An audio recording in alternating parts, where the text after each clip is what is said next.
যত ছিল হরির নামে উদ্ধারিল, নাহি না যত ছিল হরির নামে উদ্ধারিল, তার সাক্ষী জগায়ার মাধাই, তার সাক্ষী জগায়ার মাধা, তারা তোরে যে গেল, তোরে যে গেল, হরি নামে তারা উদ্ধারিল, হরি নামে তারা উদ্ধারিল, জগাই মাদাই পাপী ছিল, হরি নামে তারা উদ্ধারিল, জগাই মাধাই পাপী ছিল, হরি নামে উদ্ধারিল, জগাই মাদাই পাপী ছিল, হরি নামে তারা উদ্ধারিল, জগাই মাধাই পাপী ছিল, হরি নামে উদ্ধারিল, হরি বল বলে জগাই মাধাই উদ্ধারিল, হরি বল বলে জগাই মাধাই উদ্ধারিল, হরি বল বলে জগাই মাধাই উদ্ধারিল, হরি বল বলে জগাই মাধাই উদ্ধারিল, তার সাক্ষী জগাই আর মাধাই, তার সাক্ষী জগাই আর মাধাই, আহা প্রভু নন্দ সুত বিশ্ববানুসুত যুত, প্রভু নন্দ সুত বিশ্বভানু সুত যুত, আহা প্রভু নন্দ সুত বিশ্ববানুসুত যুত, প্রভু নন্দ সুত বিশ্বভানু সুত যুত, করুণা করো এইবার, করুণা কর এইবার, করুণা করো এইবার, করুণা কর এইবার, একবার আমায় দয়া করো, একবার আমায় দয়া কর, একবার আমায় দয়া করো, একবার আমায় দয়া কর, ওই বৃষভানু রাসনন্দিনী একবার আমায় দয়া করো,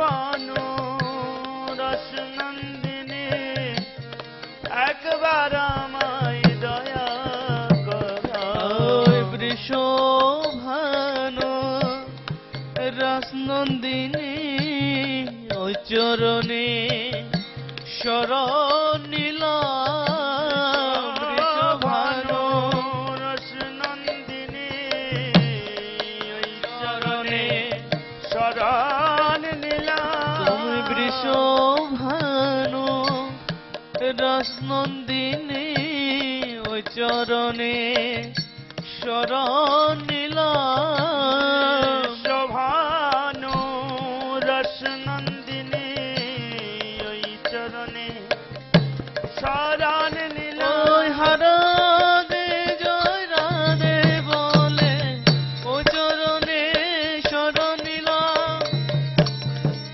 রাধে বলে ওই চরণে শরণ, ওই রাধে জয় রাধে বলে ওই চরণে শরণ নিলাম, রাধে শ্রী রাধে বলে চরণে শরণ নিলাম, করুণা করো এইবার, করুণা কর এইবার, ওই নরত নরোত্তম দাসে কই না ঠেলিও রাঙ্গা পাই নরোত্তম দাসে কই না ঠেলিও রাঙ্গা পাই নরোত্তম দাসে কই না ঠেলিও রাঙ্গা পাই নরোত্তম দাসে কই না ঠেলিও রাঙ্গা পাই তোমা বিনা কে আছে আমার তোমা বিনা কে আছে আমার তোমা বিনা কে আছে আমার তোমা বিনা কে আছে আমার তোমা বিনা কে আছে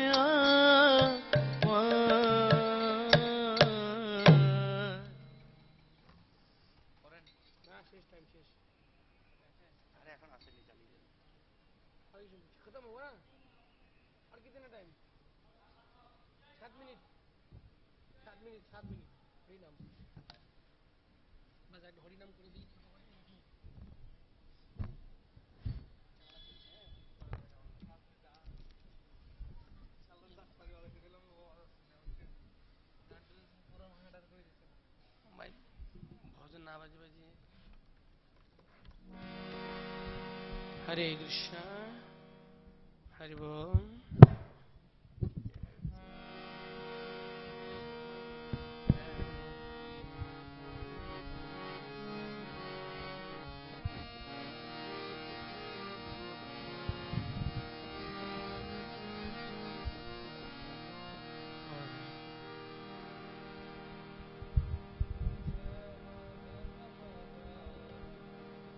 Hare Krishna, Hare Krishna. বাইরের সাউন্ডটা দিন, বাইরের। Hare Krishna, Hare Krishna, Krishna Krishna, Hare Hare, Hare Ram, Ram Ram, Hare Hare. So,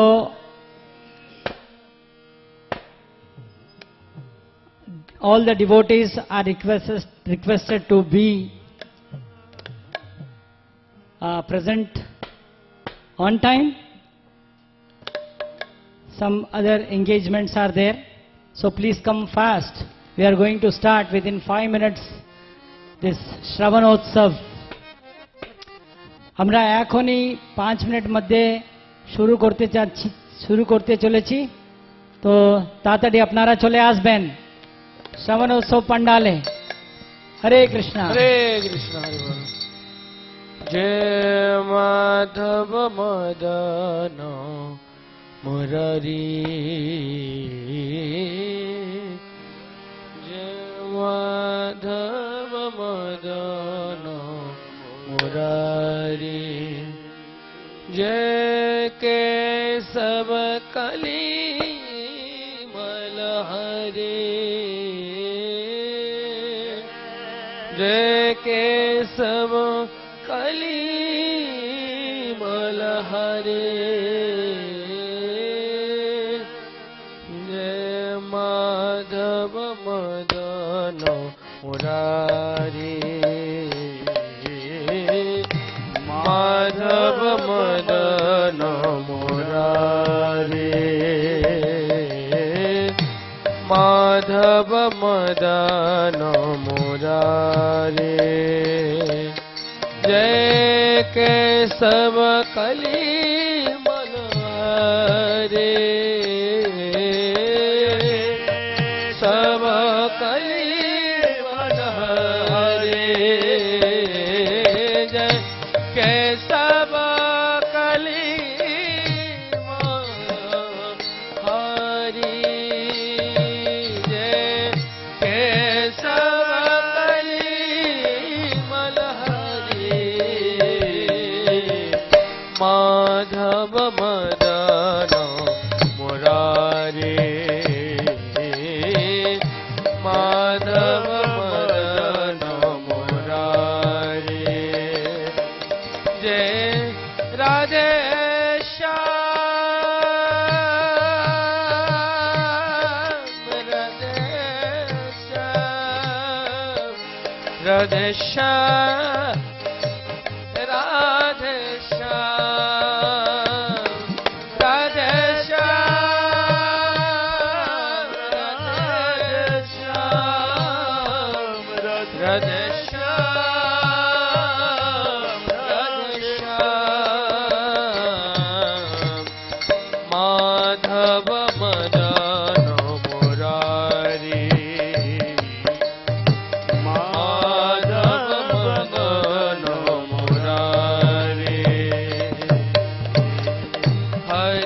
Krishna Krishna Krishna Hare Hare Hare Ram Ram Ram Hare Hare Hare Krishna Krishna Krishna Krishna Hare Hare Hare Ram Ram Ram Hare Hare Hare Krishna Krishna Krishna Krishna Hare Hare Hare Ram Ram Ram Hare Hare Hare Krishna Krishna Krishna Krishna Hare Hare Hare Ram Ram हरे कृष्ण कृष्ण कृष्ण कृष्ण हरे हरे हरे राम राम राम हरे हरे हरे कृष्ण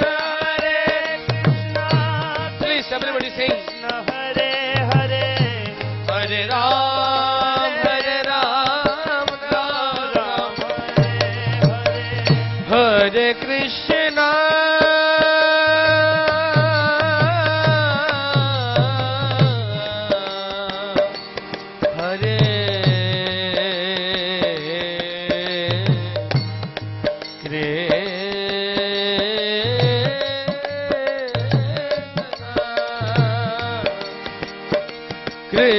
कृष्ण कृष्ण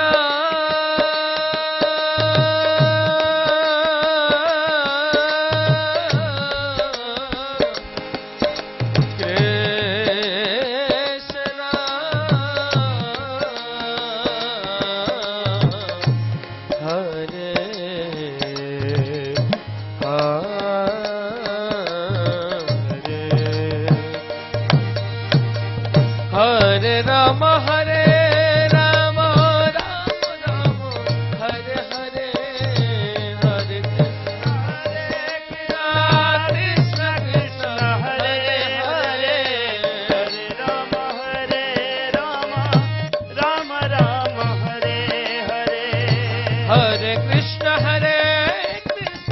कृष्ण कृष्ण हरे हरे हरे राम राम राम हरे हरे हरे कृष्ण कृष्ण कृष्ण हरे हरे हरे राम राम हरे हरे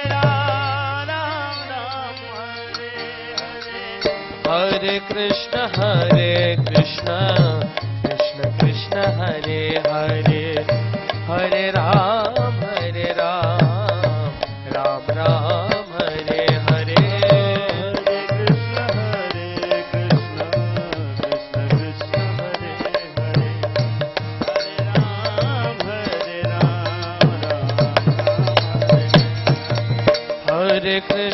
हरे कृष्ण कृष्ण कृष्ण हरे हरे हरे राम राम राम हरे हरे हरे कृष्ण कृष्ण कृष्ण हरे हरे हरे राम राम राम हरे हरे कृष्ण कृष्ण कृष्ण हरे हरे हरे राम राम राम हरे हरे हरे कृष्ण कृष्ण कृष्ण हरे हरे हरे राम राम जय माधव मदन मुरारी माधव मदन मुरारी जय केशव काली मलहरी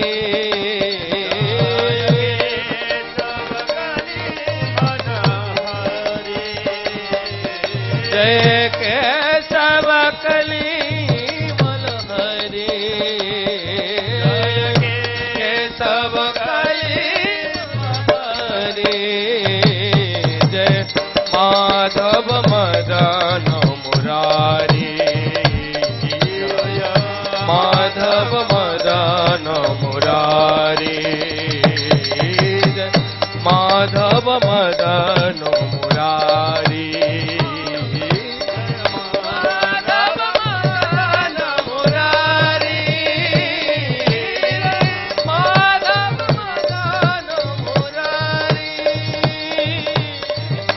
माधव मदन मुरारी जय राधे जय राधे जय राधे जय राधे जय राधे जय राधे जय राधे जय Radhe Prabhupada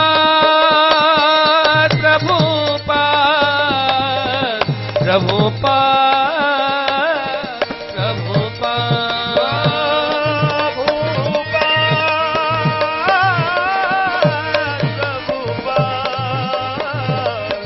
Prabhupada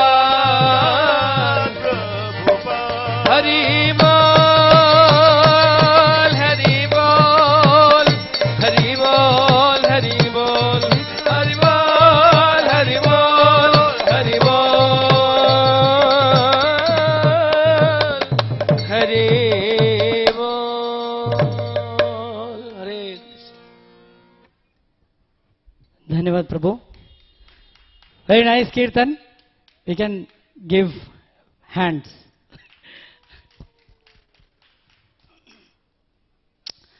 So welcome all of you for this Sravan Utsav, third day Sravan Utsav we are in, Wednesday, February 15, and today we have first session by Bhakti Vidyavinashak Swami Maharaj, second by Hari Shauri Prabhu, but Hari Shauri Prabhu's health is not good, so some Kavichandra Maharaj or some other devotees may come. And then evening Chandramouli Swami Maharaj, and night Pancharatna Prabhu will come. So now we have already His Holiness Bhakti Vidyavinashak Narasimha Swami Maharaj with us. Very merciful. Maharaj is always on time. We are not on time. তো আমরা চলেছি আজকে শ্রবণ উৎসব তৃতীয় দিবস। তো মহারাজ এসে গেছেন, যারা আসছেন তাড়াতাড়ি চলে আসবেন, শ্রবণ উৎসব শুরু হতে চলেছে। So we welcome all of us. We will welcome to Maharaj by chanting Huludvani and Haridvani. Hari Bol! Hari Bol! Hari Bol! So I need not give introduction. Already I have given. You all well know about the Maharaj. But the translations, Chinese translation is going on 9.1, right? 9.1 FM. And Bengali translation, Bangla अनुवाद होच्छे 90 और Hindi 93 and Russia 95 te होच्छे 95 it is going on. Okay Maharaj. Thank you, Prabhu. Hare Krishna. Hare Krishna. Hare Krishna.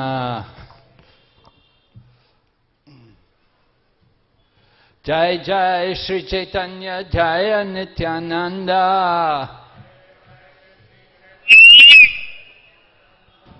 Jaya Dvaita Chandra Jaya Gaur Bhakta Vrinda.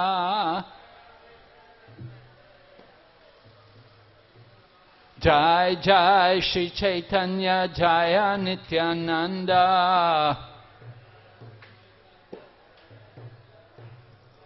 Jaya Dvaita Chandra Jaya Gaur Bhakta Vrinda.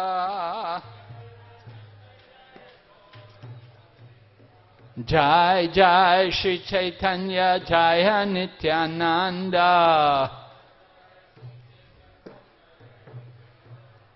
Jaya Dvaita Chandra Jaya Gaur Bhakta Vrinda.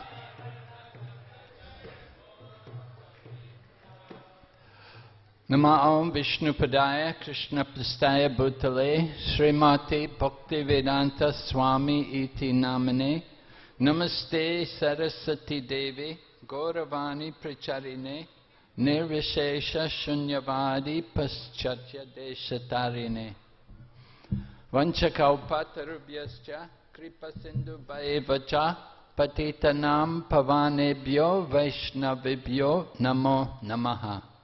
Jai Shri Krishna Chaitanya Prabhu Nityananda Shri Advaita Gadadhar Shri Vasade Gaur Bhaktavinda. Hare Krishna Krishna Krishna Hare Hare Hare Rama Rama Rama Hare Hare. So today the topic which I've been asked to speak on is titled The Process of Devotion. And this is actually in the Madhya Lila of Chaitanya Charitamrita. There's chapter number 22. So last night we had our god brother Satyakrit Prabhu. He spoke about the meeting of Lord Chaitanya Mahaprabhu and Rupa and Sanatan, and the teachings of Rupa and Sanatan. So last night he described also how Sanatan had been arrested by the Nawab.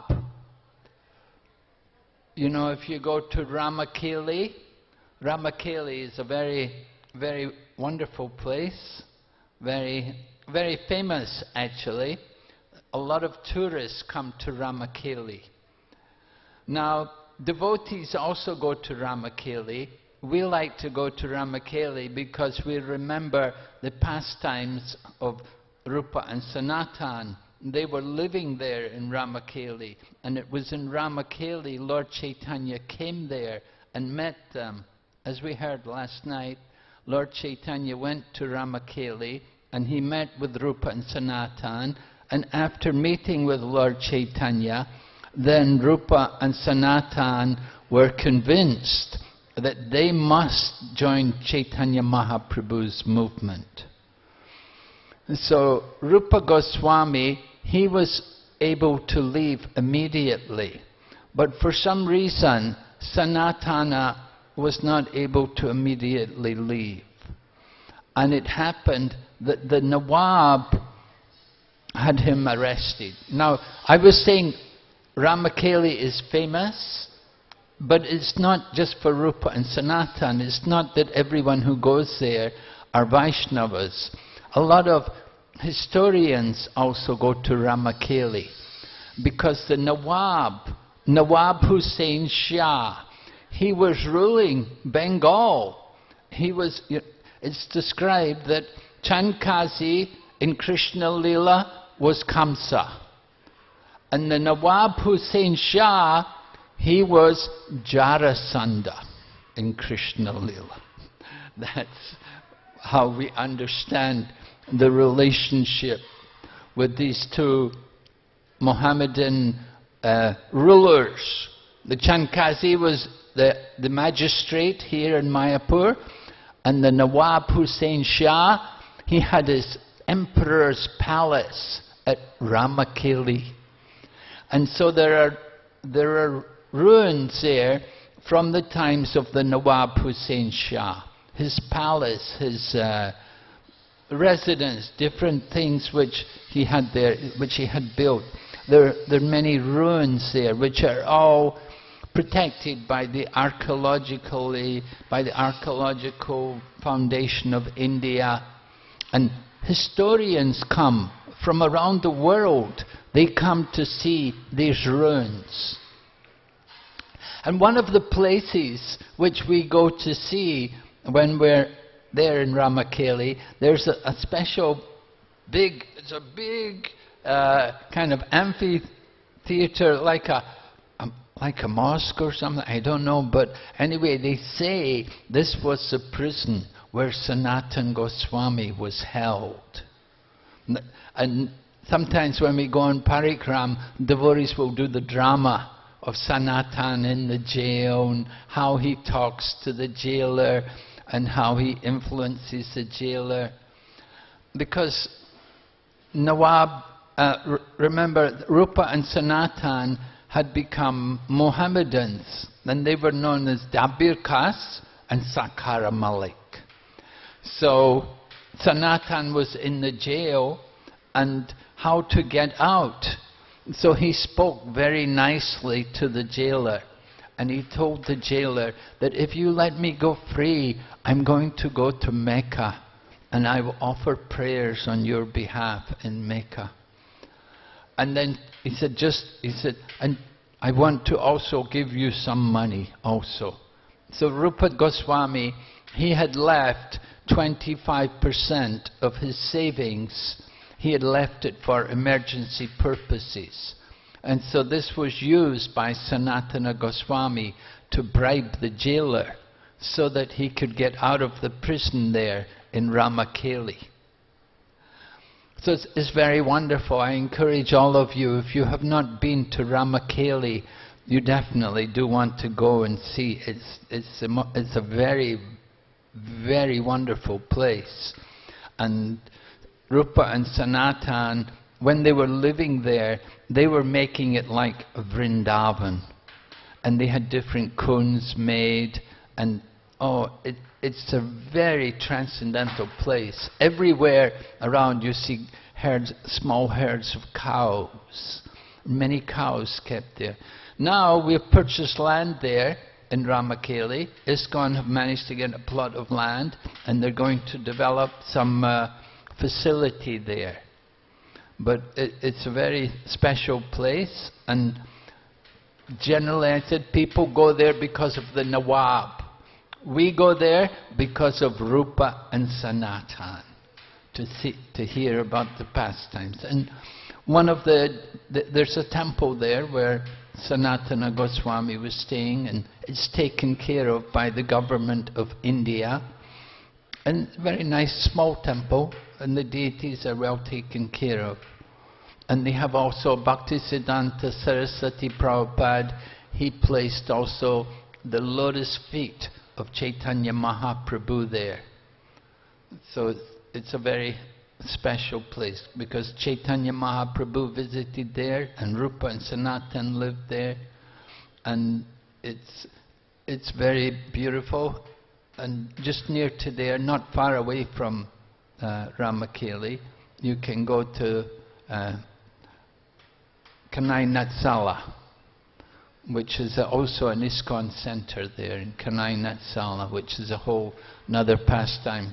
We won't get into it. We're talking about Sanatana Goswami and how he went, after he got out of the jail in Ramakeli, then he went to meet Lord Chaitanya Mahaprabhu. And he met Lord Chaitanya Mahaprabhu in Varanasi. Now, in Varanasi, Chaitanya Mahaprabhu was in the company of Tapana Mishra and Chandrasekhar. Lord Chaitanya had come there, and he was doing Sankirtan in the streets of Varanasi. If you go to Varanasi, even today, you can see how Varanasi is. Very narrow streets, very narrow, and you know, it's just narrow streets everywhere. It's not very big, but this is the place where Chaitanya Mahaprabhu was, and he was doing Sankirtan there, through these lanes and through these streets in Varanasi. And it was there that Sanatana Goswami came to meet Chaitanya Mahaprabhu. Chaitanya Mahaprabhu told the devotees, there's a great devotee outside. Go outside and bring him in. So the devotee went outside and he said, no, there's nobody there. There's only one Muslim mendicant. And Lord Chaitanya said, oh, there's a yes, bring him in, that's him. And so they brought in this Chaitanya Mahaprabhu rushed to go there and meet this Muslim mendicant. And Mahaprabhu and Sanatana Goswami embraced each other. So this was the meeting of Lord Chaitanya Mahaprabhu with Sanatana Goswami. Sanatana Goswami had given up his service to the Nawab. He had escaped from the jail and he had come to join Chaitanya Mahaprabhu. So Chaitanya Mahaprabhu had already met with Srila Rupa Goswami, and he met with Rupa Goswami at Prayag, and then he sent Rupa Goswami to Vrindavan. And so he'd instructed Rupa Goswami for 10 days there in Prayag. Then he came up to Varanasi, and Sanatana Goswami came. And so Lord Chaitanya then spent some 2 months giving instructions to Srila Sanatana Goswami. So you can see in the Chaitanya Charitamrita, there's one chapter which is Rupa Shiksha, but there are 3 chapters for Sanatana Shiksha, because Lord Chaitanya Mahaprabhu spent 2 months giving the knowledge of devotional service to Srila Sanatana Goswami. So the chapters 21, 22, 23 are all Lord Chaitanya's teachings to Sanatana Goswami. And the chapters are actually something like Sambandha, Abhidaya and Prayojana. Chapter 23 is concerned with love of God. Chapter 22, which we're going to speak about today, is concerned with the process of devotion. And chapter 21 is Sambandha, describing Lord Sri Krishna and his qualities and his relationship with the world. So, the process of devotion, this chapter number 22, begins with Lord Chaitanya Mahaprabhu, first of all, describing how the Supreme Lord has many different expansions. There are his personal expansions and there are his separated expansions. The separated expansions are the jivas, the living entities, all of us. Not only us, but the trees, and the birds, and the fish. We're all jivas. We're all the separated energy of Lord Krishna. And there's the personal expansions of Lord Krishna, which are there in the form of those who are his personal associates and personal expansions, just like the Chaturvyuha, Aniruddha, Pradyumna, Sankarshan, Vasudev, the Chaturvyuha. They're all the personal expansions of Lord Krishna. They're all Vishnu Tattva. Vishnu Tattva. In our Pancha Tattva, we have Advaita and Nityananda, who are also Vishnu Tattva, along with Chaitanya Mahaprabhu. Gadadhar and Srivas are of a different Tattva, but Nityananda, Advaita and Chaitanya Mahaprabhu are all Vishnu Tattva. So the lotus leaves are offered on the lotus feet of Vishnu Tattva forms of the Lord. But tulsi leaves are not offered on the lotus feet of the other forms. for example, Srimati Radharani or Gadadhar Pandit or Srivas Thakur, they may hold tulsi in their hands to offer to the Lord, but they don't decorate themselves with tulsi. So the Lord appears in all of these different forms. We know in the Brahma Samhita it's mentioned how the Lord has Ananta Rup. He has unlimited forms. How many different forms does he have? We see the Lord's incarnations in this world. How many incarnations are there? As many as there are waves on the sea. There's an infinite number of waves on the sea. In the same way, there's an infinite number of the Lord's expansions and incarnations. And they're all for His pleasure, for His enjoyment. They come just simply to give pleasure to the Lord. So that is mentioned briefly in the beginning of this chapter, and after explaining about the liberated souls, then Sri Chaitanya Mahaprabhu, after explaining about the Lord's personal expansions, then Sri Chaitanya Mahaprabhu goes on to describe about the jivas, the living entities. And he explains there are two kinds of jivas. There is a nitya siddha and a nitya baddha. Nitya siddha meaning the eternally liberated souls. Now the nitya siddha souls, they have no material desires. They're not under the material energy. They're fully liberated from the material energy. And they enjoy pastimes with the Lord. And they will take part in the Lord's different activities.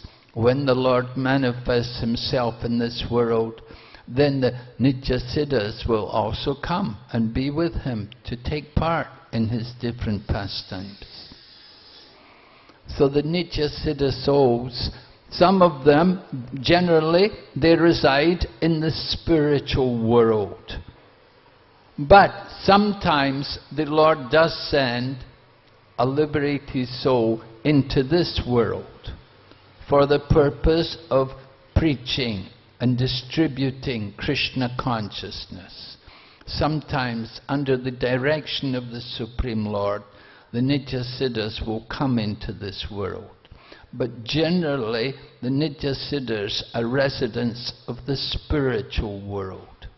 And they're not subject to any of the miseries of the material world. We know, on this planet, this is Mrityu Loka, the place of death. We live short lives.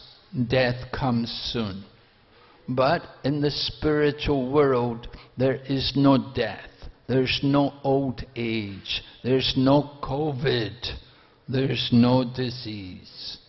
So that is the spiritual world. And the Nitya Siddhas, they're residing there eternally. The Nitya Baddhas, however, are here in this material world, and they're constantly struggling with the material energy, struggling with the three modes of material nature. And in this way they meet with sometimes happiness and often distress. It is the nature of the material world.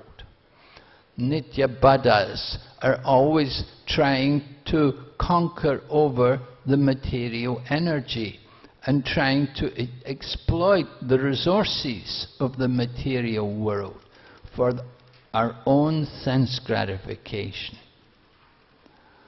In Bhagavad Gita, it is described how there's another energy. Apariyamitastvanyam prakritim vidime param. Jiva bhuta mahabaho idam daryate jagat.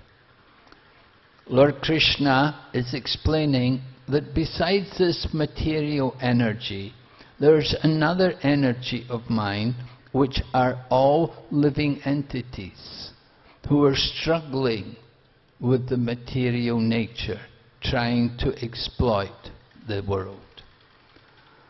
So the living entity is described by Lord Krishna as being Prakriti. Prakriti meaning the energy of the Lord. But the conditioned soul, due to his nitya baddha nature, due to his covering of ignorance, he is thinking himself to be the Purusha. He's thinking he is the enjoyer. This is the problem. We are thinking we are the enjoyer. And we are thinking this world is all here simply for our enjoyment. And there's no other purpose behind this world except for us to enjoy and take whatever we want for our own pleasure. So this is the ignorance of the Nityabada. The Nityabada, he's rebellious. He does not like to surrender to the will of the Supreme Lord. Constantly struggling. Idam jaryate jagat. And elsewhere in the Bhagavad-Gīta, Lord Krishna said, Mam ivam sajiva loke jiva bhuta shanatana manashastrani prakriti stani karshati. Prakriti stani karshati. We're struggling with the material nature. Why are we struggling with this material nature? Because idam daryate jagat. We are thinking this world is just here for us, for our exploitation, for us to enjoy independently of God. Now, in the beginning of this chapter, Srila Prabhupada was describing how there's even a class of Nityabadas who declare themselves to be God. They actually preach to people that they themselves have become God, that they are the Supreme. And Srila Prabhupada writes in the purport how he said, it is the duty of our Krishna conscious devotees. He said, we have to do something about these people. He said, because these people are so low, and they're such rascals, that they're declaring themselves to be God, and they should be punished. And Prabhupada gives the example. It said, just like 5,000 years ago, there was a demon called Pundraka. Now, Pundraka had declared himself to be the Supreme Lord, and he'd even stuck on extra arms onto his body. He'd put on a couple of extra arms to give himself a four-arm form. And he wrote a letter to Krishna, to Lord Krishna, telling Lord Krishna that I am the Supreme Lord, and you should give that Sudarshan chakra to me. He wrote a very nasty, insulting letter to Lord Krishna. And Lord Krishna, when he got the letter, he laughed.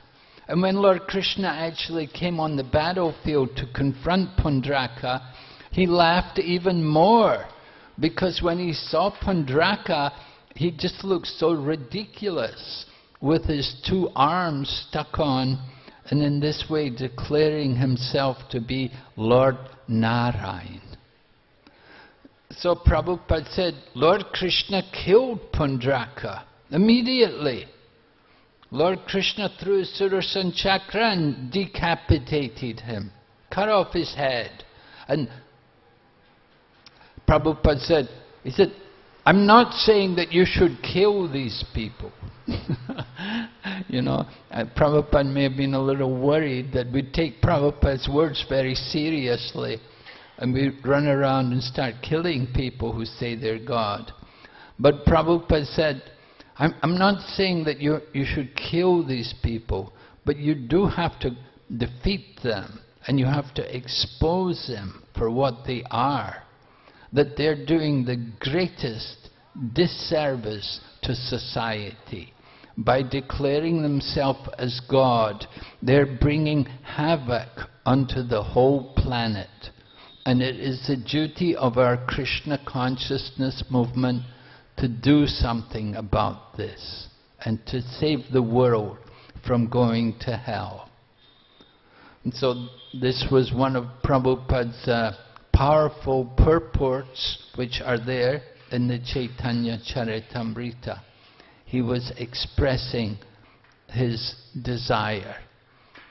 And Prabhupada did appreciate whenever devotees would go and confront these people, then Srila Prabhupada would be very pleased, and he would congratulate the devotee and tell them, you have done very well.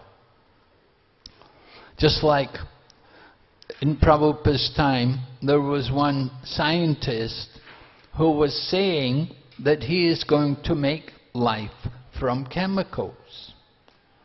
So one of the devotees, Srila Prabhupada's disciple, he wrote to this scientist and he challenged him. He said, I challenge you. He said, I will give you $10,000. Let me see you make life from chemicals. I will give you whatever chemicals you want.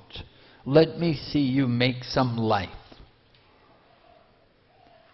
And of course, the scientist could not do it. So actually this devotee got a lot of publicity from it, because he publicly challenged this scientist that you're telling the people you can create life. So let me see you do something. What can you make? Can you make even one egg? Like this, the devotee challenged everything. Of course, he'd heard from Prabhupada, and he preached against the scientist and exposed. And then similarly also, we saw His Holiness Bhakti Swarup Damodar Maharaj preaching also in a scientific conference, where one man was giving a seminar in which he was talking about creating life from chemicals. And so Bhakti Swarup Damodar Maharaj, at that time he was a brahmachari, Swarup Damodar Das Brahmachari, he said to him, if I give you the chemicals, can you create anything? And the scientist said, well, at the moment, no. The scientist had to admit that he could not do anything.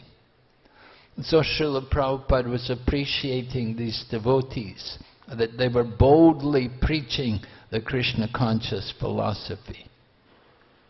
And this is our business as devotees. We have to expose this bogus propaganda, the atheistic philosophies which are being propagated. It's a big task. But Srila Prabhupada expected it, and we must take up. This is the mission of our Krishna consciousness movement.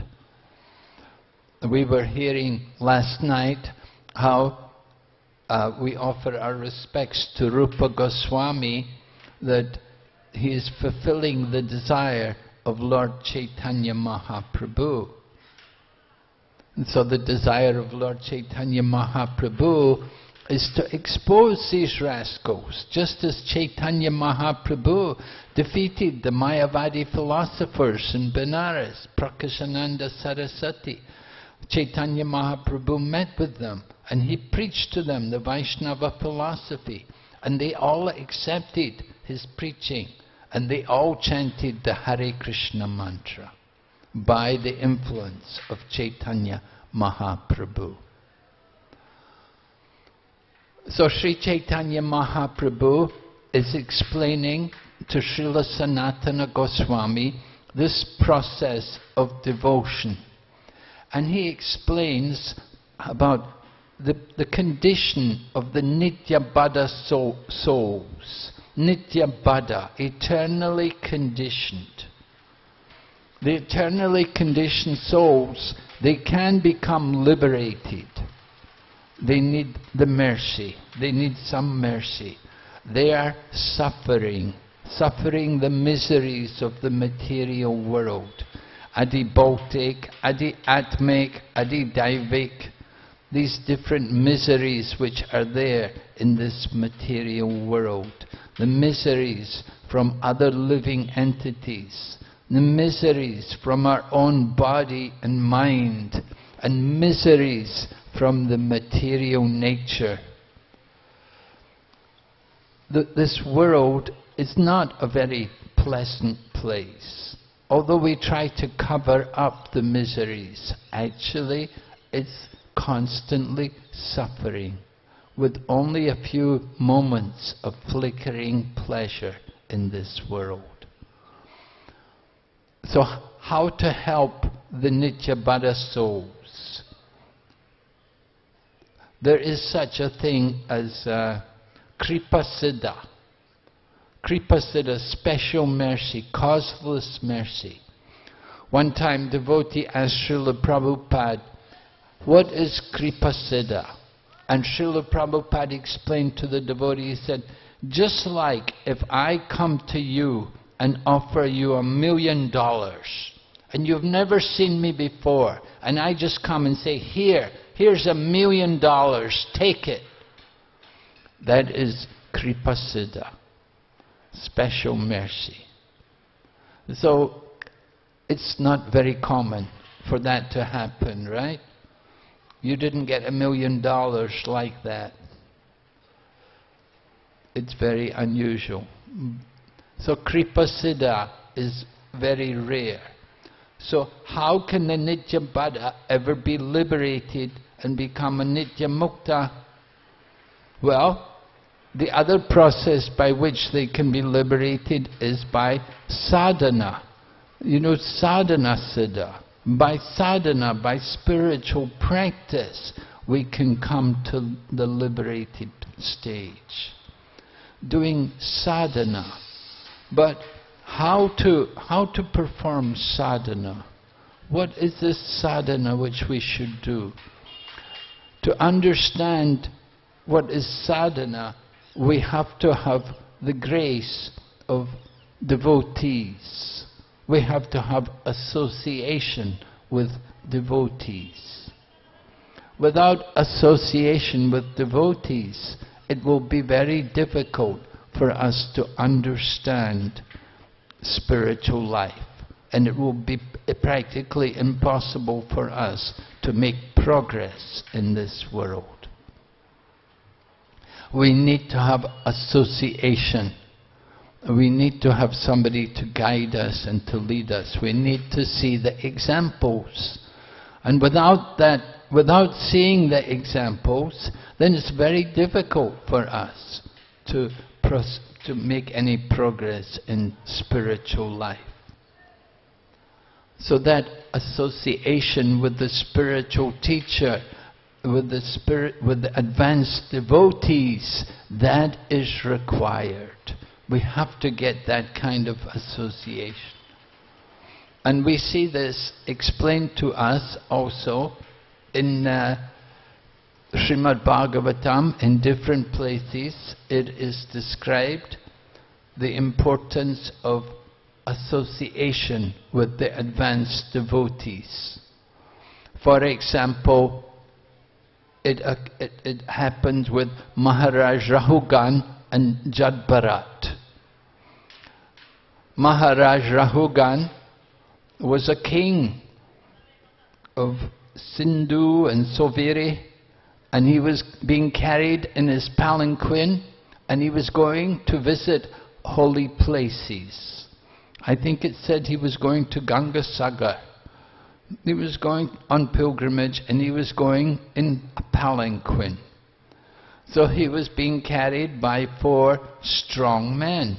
But somehow one of the men carrying his palanquin had become injured, and he was no longer able to carry palanquin. So Maharaj Rahugan needed to find someone else to replace the palanquin carrier. And at that time, he happened to see Jad-bharat.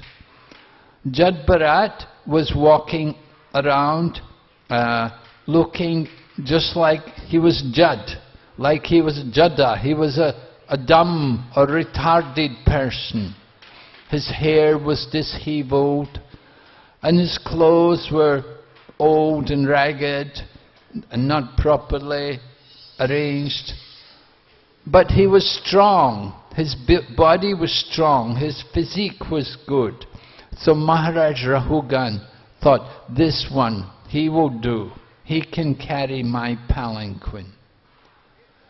And then Jad-bharat, he doesn't speak. He didn't usually speak to anyone. He would just be quiet.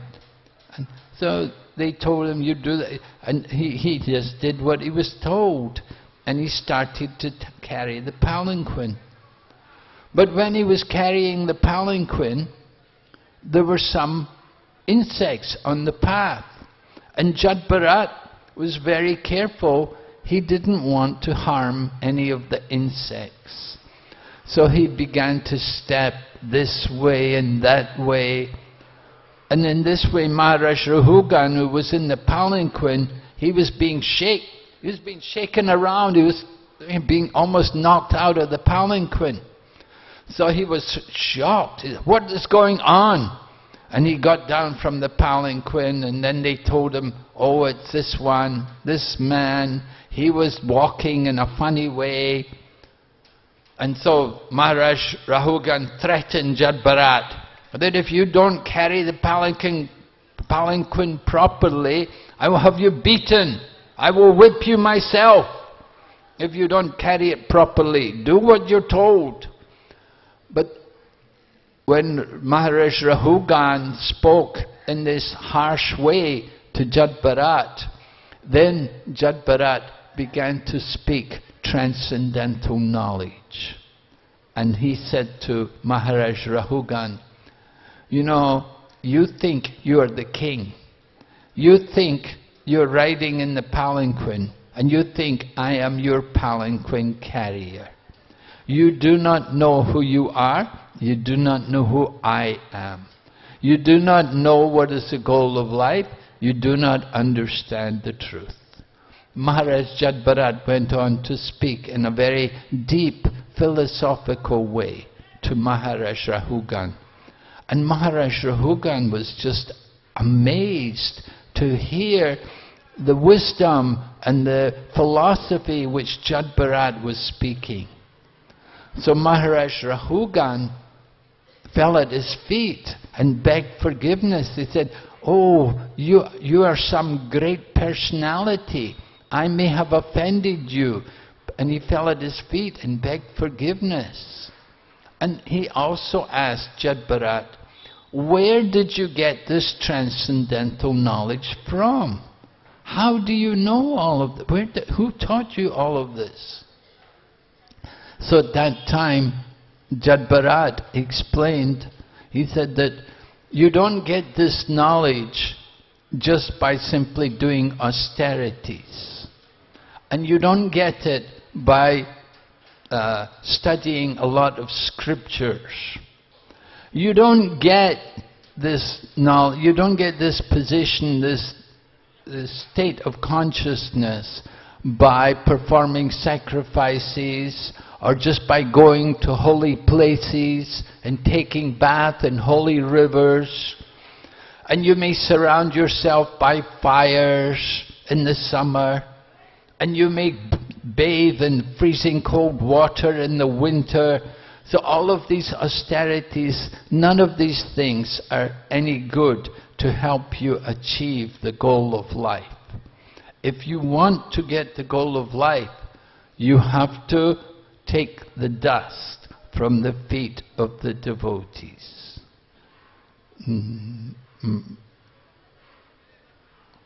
You have to bathe in the dust of the feet of the pure devotees.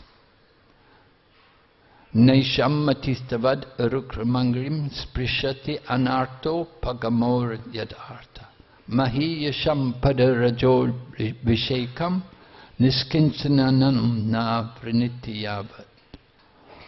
Like that, you have to find out the devotees, the paramahamsas, who are freed from the miseries of material life, who are situated on the transcendental platform, and you have to get the dust from their feet. So this point was made by Jadbharat in the 5th canto Srimad Bhagavatam, and again you find the same point being made in the 7th canto, in Prahlad Maharaj's case. Prahlad Maharaj had been sent by his father, Hiranyakashipu, that he should go in the Gurukula for the demons. Not the devotee Gurukula, but the demon Gurukula. And the demon Gurukula was to train them how to deal with their enemies. But Prahlad Maharaj had already been taught spiritual knowledge, and he did not like this idea of thinking people to be the enemy. Then he thought we should see everyone equally. No one is enemy, no one is friend, just see everyone equally.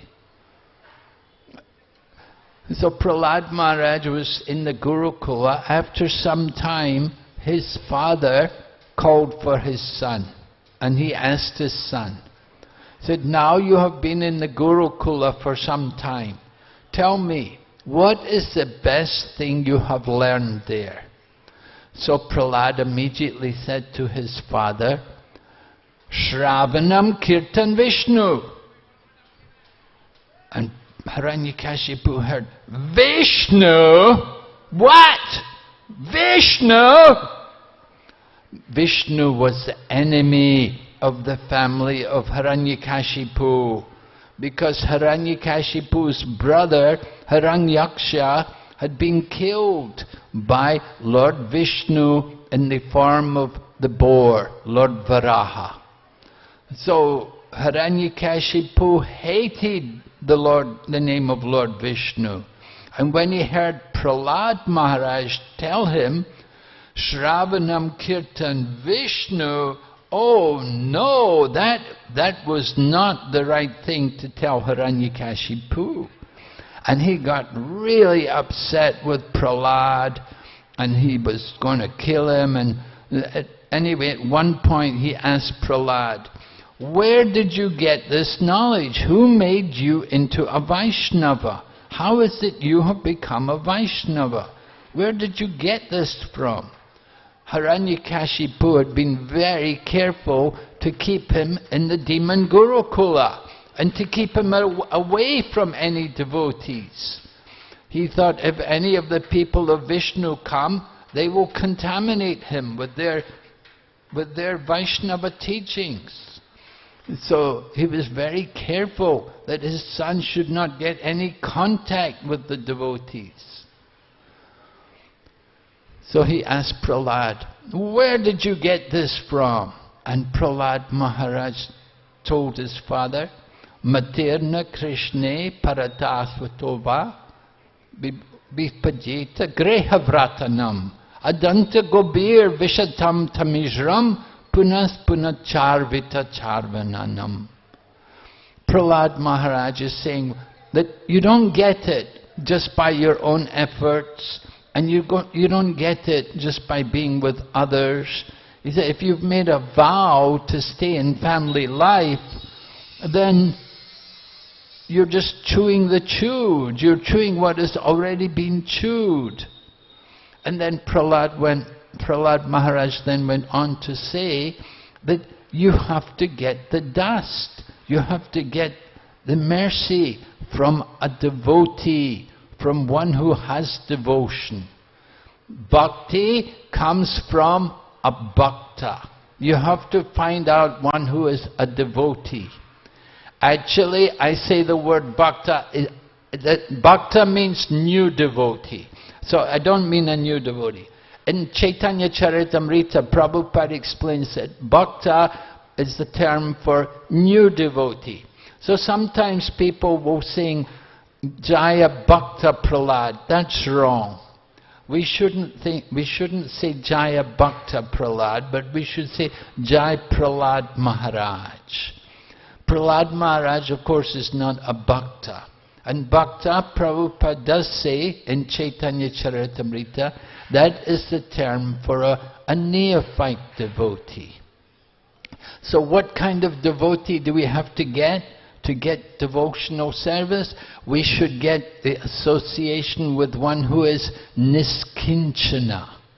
Niskinchana means one who possesses nothing material. One who has nothing material to possess. He's given up attachment to the material world. That is the kind of association you want to get. And with the association of that kind of person, then you can make great progress in spiritual life. You have to associate with the niskinchana devotees. Those devotees who are not anxious for material prosperity or material position or opulence or any of these things. You want to associate with that devotee, and with his association, then you can advance in Krishna consciousness. So, to advance in Krishna consciousness, Lord Krishna himself describes what kind of what should be our mentality in taking up the process of devotional service. It comes in the 11th canto, Srimad Bhagavatam. You'll see the Uddhava Gita is there. Lord Krishna is instructing Uddhava before he left this world. And Lord Krishna describes what should be the mentality of one who wants to progress in Krishna consciousness. First of all, he said he should have faith in the mission and in the teachings of Lord Krishna, particularly Bhagavad-Gita. He has to have faith in these instructions which are given there within the Bhagavad-Gita. And he should carry out the instructions of the spiritual teacher. He should not be too much attached to material things. And at the same time, he should not be too much detached. If one is too much attached, then naturally it will be a distraction. We will be thinking about enjoyment. So you don't want to be too much attached. But at the same time, too much detachment is also not encouraged. Because too much detachment from the world can make the heart very hard. And we will simply be bitter and we will criticize everybody. So we have to be very careful, not being too much one way or the other. You have to be properly situated. And we have to have the right faith. Faith is also a very important quality. Rupa Goswami describes the different stages of devotion, how it begins with faith. He says, Adau Shraddha Tata Sadhu Sangha Tabhajana Kriya Anartha Nivriti. So in the beginning, one should have faith. But how to get that faith? Where are you going to get that faith from? You have to have association with devotees. Without the association of devotees, we will not have proper faith. We may have some feelings, some sentiment, some attraction, but the faith will not be very strong. So, actually, faith makes a distinction between one who is kanishta, madhyam and uttama, according to the strength of their faith. one can be understood to be in these different positions. Who is Kanistha, who is the junior, and who is the intermediate, and who is the advanced devotee, in terms of their faith. One who has weak faith, then he is considered to be Kanistha, neophyte, that the faith is not yet mature. He has some interest, but not very much faith. And he meets people, and his faith can easily be disturbed.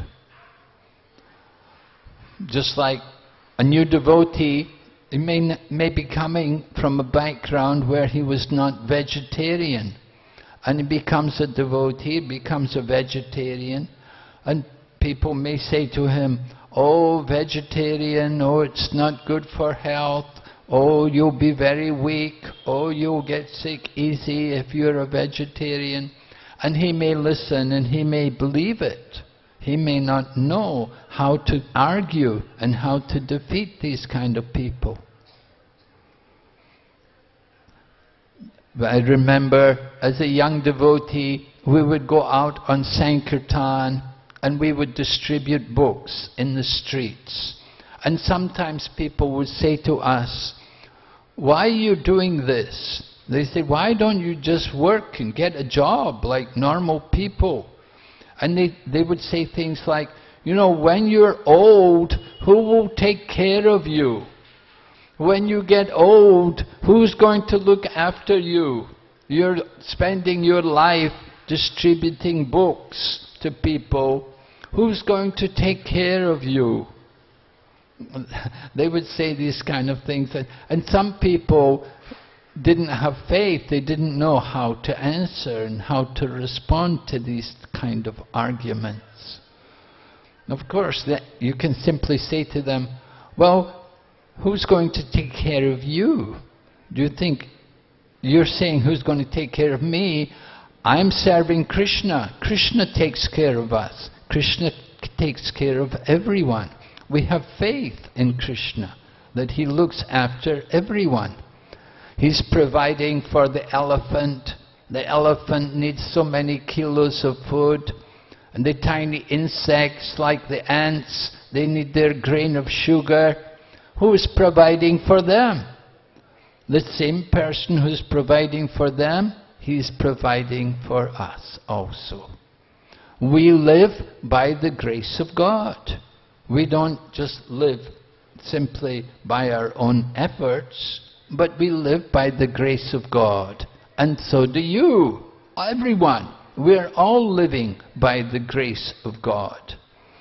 You have a big factory. Your factory cannot produce any food. You need to have the grace of God to be able to grow food.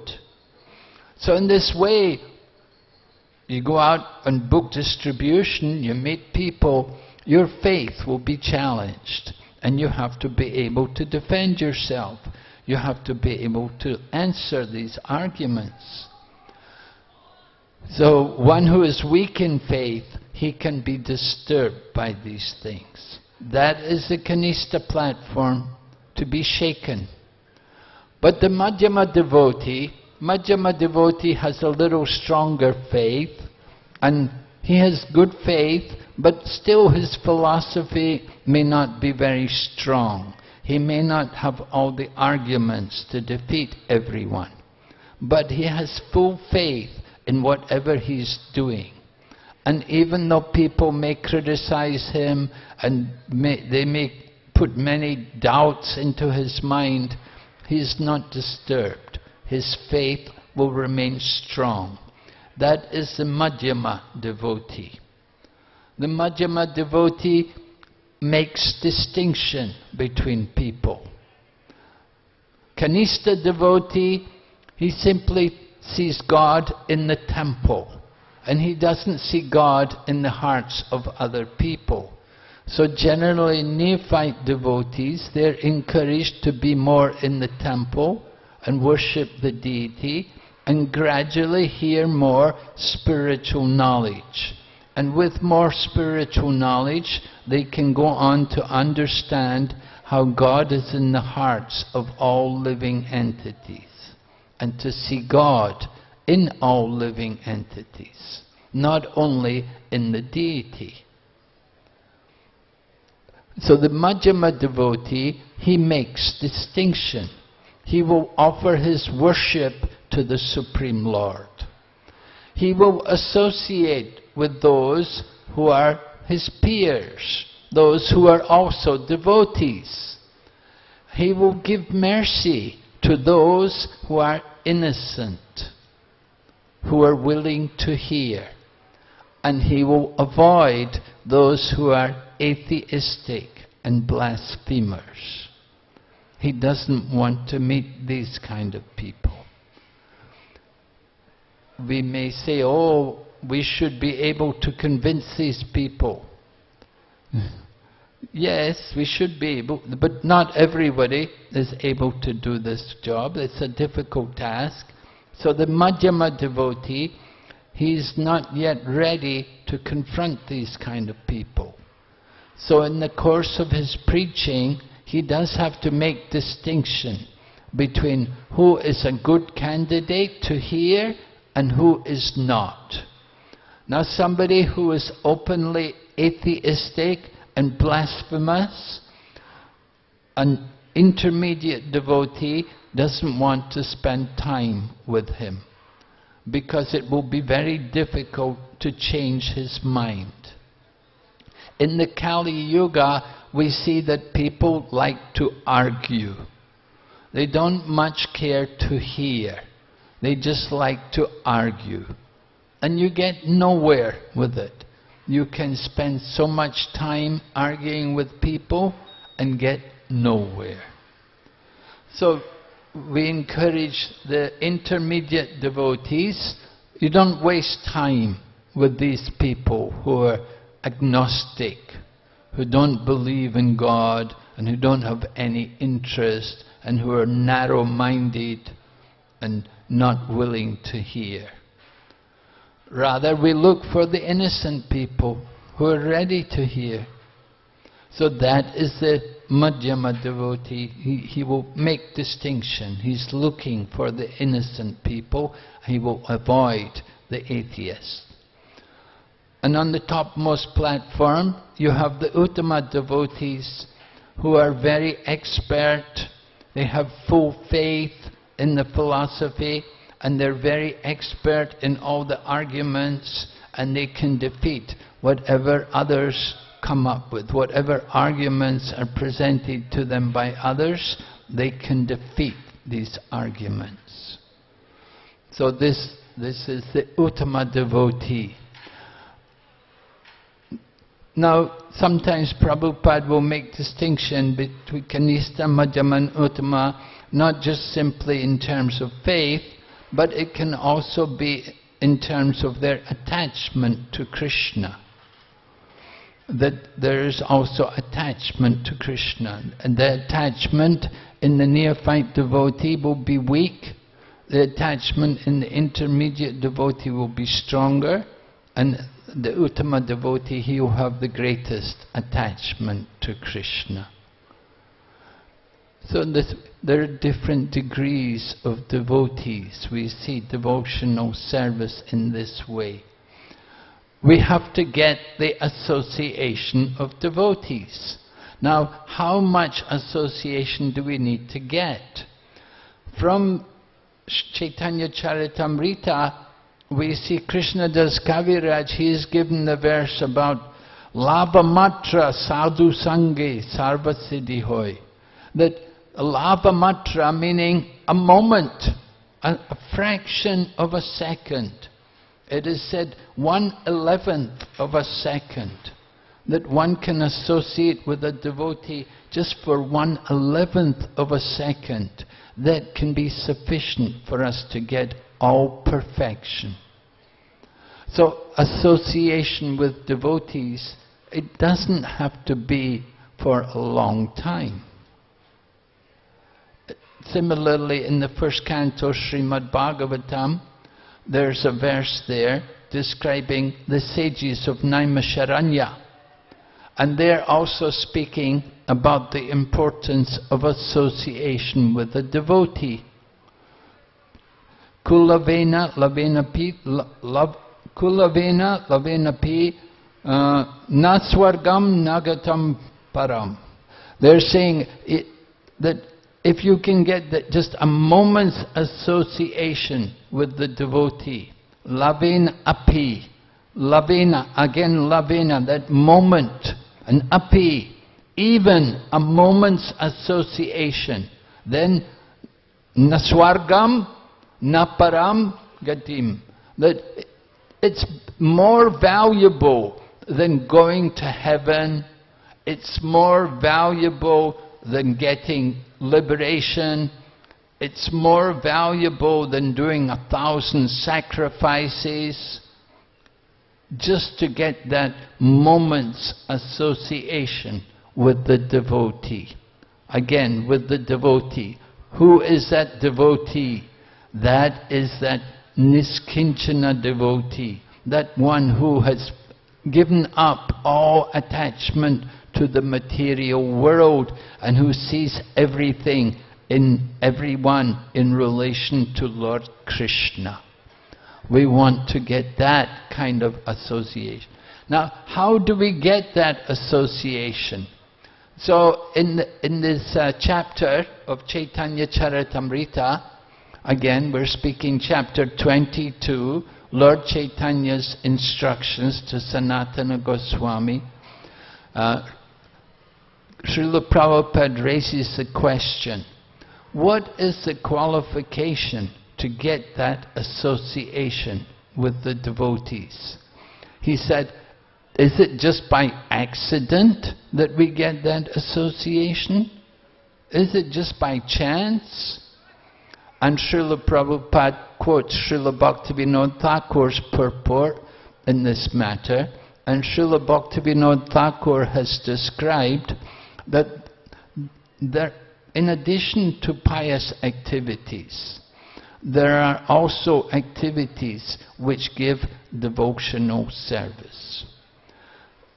There are different kinds of piety.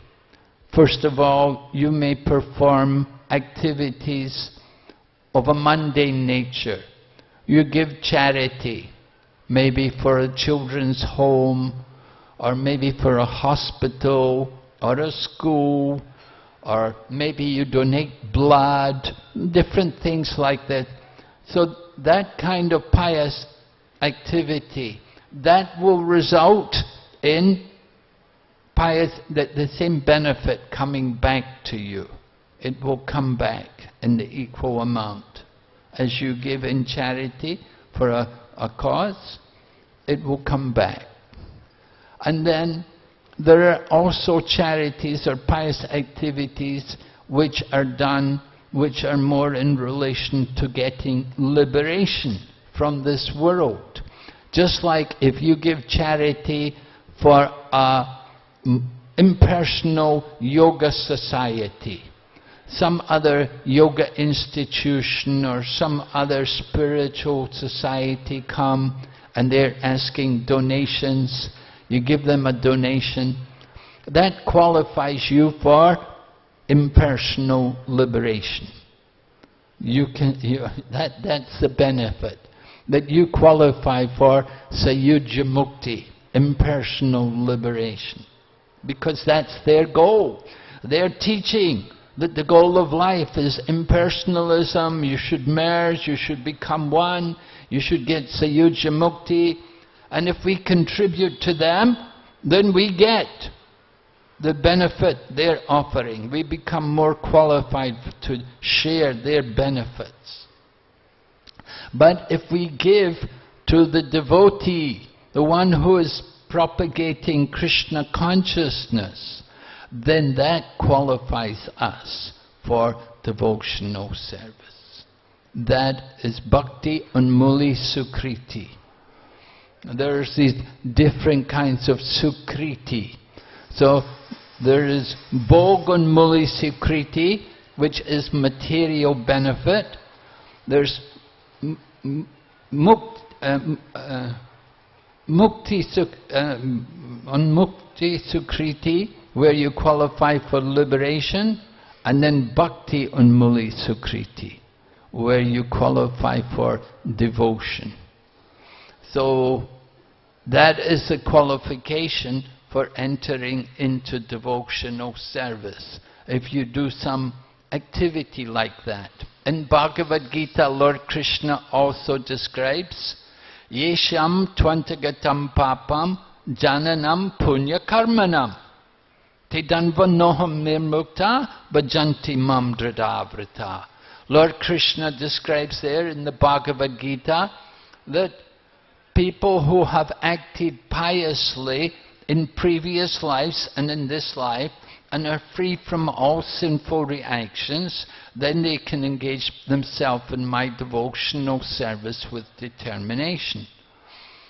And so when the devotees were reading this verse, one devotee, he went to Prabhupada and he asked Prabhupada, he said, did we all become devotees because of our piety? Because it says in the Bhagavad-Gīta that you have to have acted piously in previous lives and in this life. So he said, is that why I am here now? Is that why I'm a devotee? Because I have done pious activities? And Prabhupada looked at him and laughed. And he said, I am creating your pious activities. Because the pious activities which bring us Krishna consciousness, these activities have to be performed in relation to a devotee. If you do pious activities in relation to non-devotees, it will not qualify you for devotional service. It will qualify you for some other material benefit, but not for devotional service. You want to get devotional service, your pious activities have to be in relation to a devotee. So Srila Prabhupada was explaining to the devotee, because you have come to the Krishna consciousness movement, because you have done some pious, you've done something for our movement. Either you bought a book, or you helped a devotee, or you came to the temple and you got prasadam. Somehow or other you got some involvement with the Krishna Consciousness Society. And in this way you got the mercy of Srila Prabhupada, who is the founder of the society.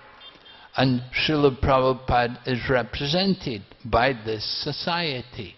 So when you do service for this society, it's not different from doing service for Srila Prabhupada himself.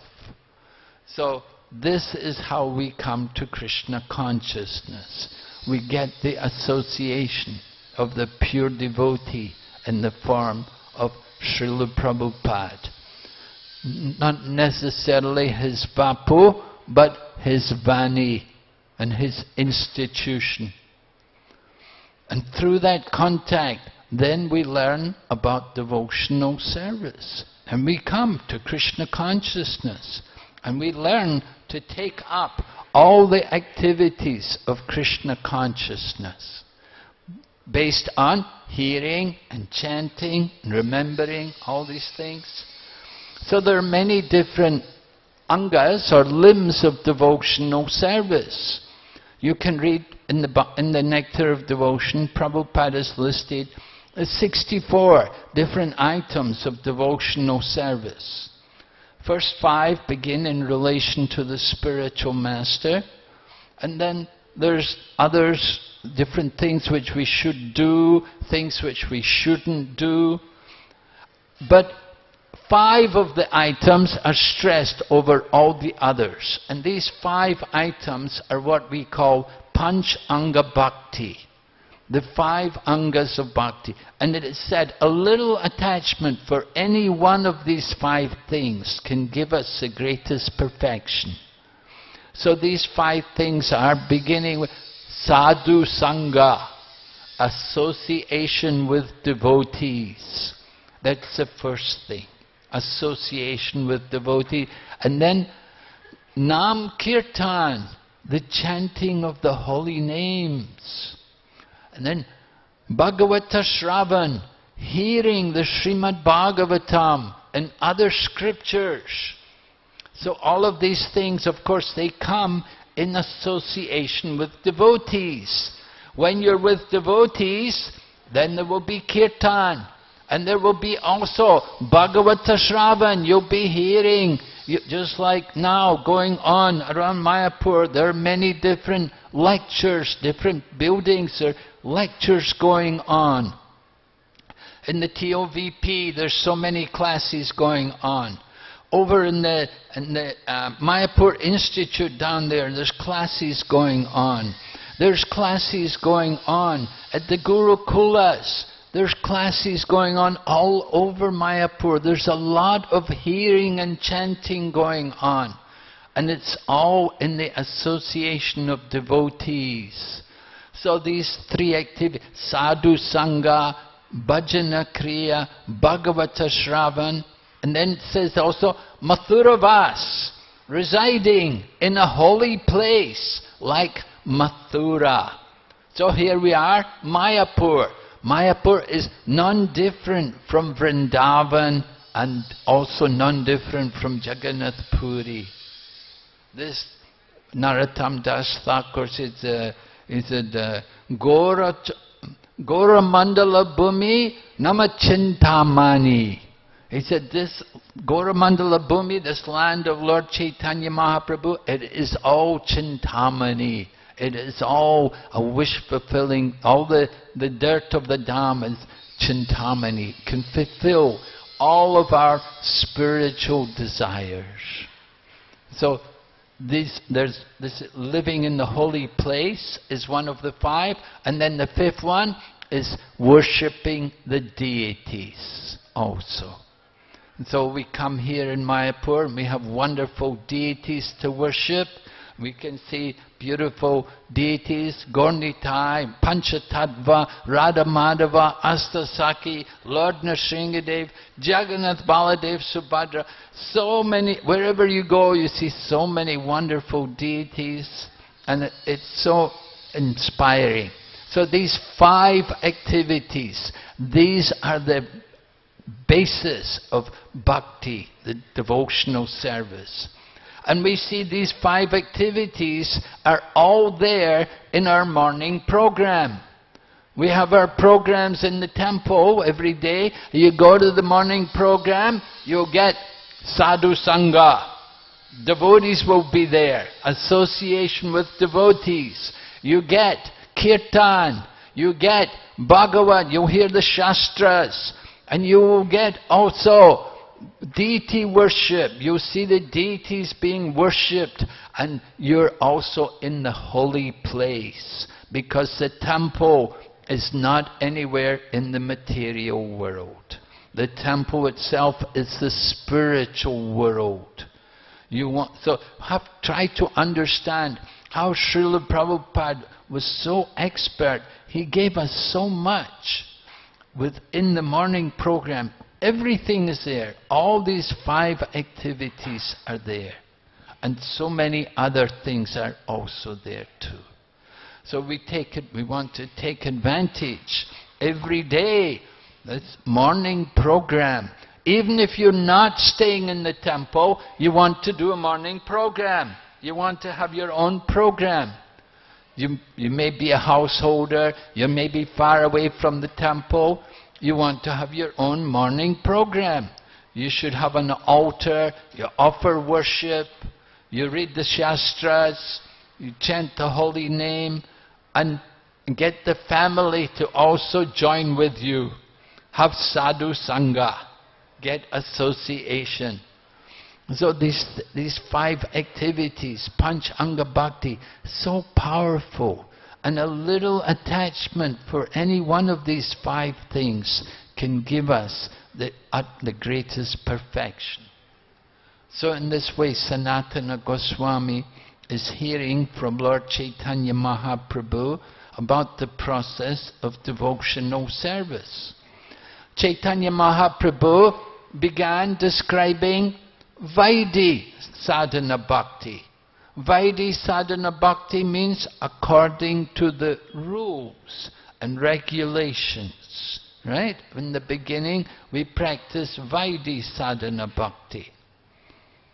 But as you go on, you may become advanced. You may be advanced enough to go into Raga Anuga bhakti, spontaneous devotion. Raganuga sadhana bhakti. Raganuga means spontaneous. The Prabhupada gives the example, just like in the beginning, to wake up in the morning, maybe we're not very good at waking up early in the morning, and you have an alarm clock to get you up. But then after some time, because you become habituated, you become regulated to waking up, after some time you don't need the alarm clock. You can get up without the clock. You just wake up naturally. So the same way in the beginning, we're following the different rules and regulations. Oh yes, I have to do this. Oh, I have to bow down. Oh, I have to recite this mantra. Oh, I have to do my japa.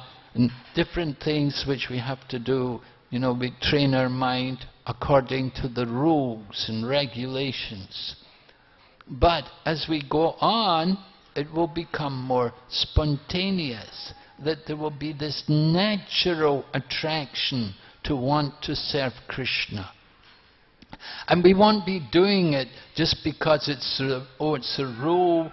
No, I have to do this, you have to do that. Oh, it's a rule. But we'll be thinking more about Krishna. We want to please Krishna. And we were hearing from different speakers, they were speaking, the goal is to please Krishna. So that is the mood of Raganuga Bhakti, that the devotee has that raga, that attachment to want to please Krishna. And they do this by cultivating the mood of great devotees. They will select a particular inhabitant of Vrindavan and they will follow in his feet, follow in his footsteps. We see in Vrindavan there are many eternal devotees of Lord Krishna, Nanda Maharaj and Mother Yashoda, the cowherd boys, the gopis, and we see also the cows as well, and all the calves. There are so many great devotees there in Vrindavan. So every devotee wants to cultivate a mood. They should feel inspired to follow a particular resident of Vrindavan and to follow in his footsteps. And everyone will be different, of course. Some people will want to follow, for example, the mood of the gopis, and some other people will want to follow the mood of the cowherd boys, or maybe Nanda Maharaj, maybe Mother Yashoda. There's so many different devotees there. There's Krishna's servants also, Raktak and Patrak. And you can cultivate the different moods of these devotees, cultivate their moods. And these devotees, they are ragatmika devotees. They have natural, spontaneous attraction to Krishna. And we should cultivate the mode of following in the footsteps of one of these ragatmika devotees. Externally, we perform our sadhana. We continue with all of our activities of Krishna consciousness. But internally, we absorb our mind in the service of Radha and Krishna, according to these particular devotees, according to the mood of a particular devotee of Vrindavan. So that is Raga Nuga Bhakti, and it's mentioned at the end of the chapter. Chaitanya Mahaprabhu spoke about it, and Srila Prabhupada also spoke briefly about it, where we give more importance to Vaidhi sadhana bhakti, to following the different rules and regulations. Without coming to that level of spontaneous devotion, we should not just be premature about it. We have to cultivate a very deep attraction to the service of Krishna. We have to become very, very absorbed and dedicated to serving Krishna in the land of Vrindavan. And we follow in this way. So Chaitanya Mahaprabhu, in this way, he described the process of devotional service to Srila Sanatana Goswami. He explained that the devotee of Krishna will have all good qualities. And he mentions all the different qualities of a devotee. They're all listed there in the Chaitanya Charitamrita. You can see many of the different qualities devotees should have. It's very important for us that we also will have proper behavior. Right? There's prachar and achar.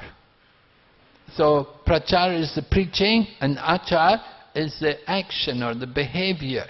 So we have to have the proper behavior, the proper mood. And we have to remember how we're representing the Krishna consciousness movement. I remember one year Prabhupada came here in Mayapur and it was the Gaur Purnima festival. It was very, well, it must have been like 1975 maybe. So there was only one building. There was only the Lotus building. And Prabhupada was in the temple room. He was giving... Now many devotees had come from the USA. At that time, most of our devotees were from the USA. And they'd come in big numbers for the festival. And some of them were also thinking of going to restaurants. They were thinking, well, I want to check out their food. You know, I'm thinking to open a restaurant in the USA, so I should check out the restaurants here in India, and then I'll know what we should be doing in the USA. However, when Prabhupada came in the temple room, one of the things which he said to all the devotees was, don't eat in the restaurants. He said, remember, now you are Vaishnavas, and you've put on the neck beads, many of you have shaved your heads, you have shikas, so on. You're dressed as Vaishnava. You should not go to sit and eat in the restaurants. That is not the mood of the devotees. So, sometimes these basic things which were taught to us directly by Srila Prabhupada, sometimes in the course of the years of our movement, sometimes they're forgotten about. And devotees become half-handed, they become slack, and we start to go here and there and everywhere, and we eat outside and so on. We should understand that was not the mood, and that was not what Prabhupada wanted. He wanted that we would behave properly. Anything which is bad, which is not representing our Krishna consciousness, is not up to the standard, then it comes back on Prabhupada. Just like in the times, in the 1970s, we were doing a lot of book distribution, and sometimes we would be very passionate in distributing books. And sometimes people would complain. And sometimes even they would write letters to Prabhupada complaining. And then Prabhupada would write back to them and apologize. He would say, I'm very sorry. Because they would complain to Prabhupada. And they would say, your devotee, he forced me to purchase the book. And Prabhupada would write back to them that I'm very sorry, the devotee has acted in this manner. But then Prabhupada would also try to make up for it, and he'd say that you have to understand that this young man has dedicated his life to the service of Krishna, and he's given everything, and it's his own enthusiasm, but he's asking you to kindly take our book. So please forgive his youthful enthusiasm. Please overlook it and take time to examine our Krishna conscious philosophy. So like that, Prabhupada was concerned when people would complain about our devotees, that we must be very conscious and try to make a nice image.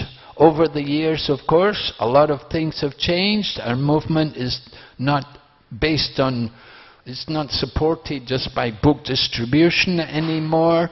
Although book distribution is still very important, we do have a big congregation supporting our movement. And that's good fortune for our movement. But at the same time, we still have the duty to maintain the proper behavior, the proper standards of eating and dressing, that these things are very important for all of us as devotees. And Chaitanya Mahaprabhu was also imploring, he was teaching Sanatana Goswami about this, and later on Sanatana Goswami wrote Hari Bhakti Vilas, describing the behavior of a devotee. What is the proper action and proper standards of behavior for a devotee?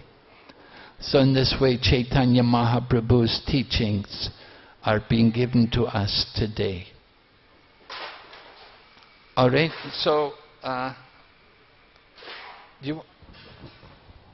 is anybody here to give? Yeah, question answers. Huh? You can take question answers. Okay, question. Any questions? Yes, pass the mic.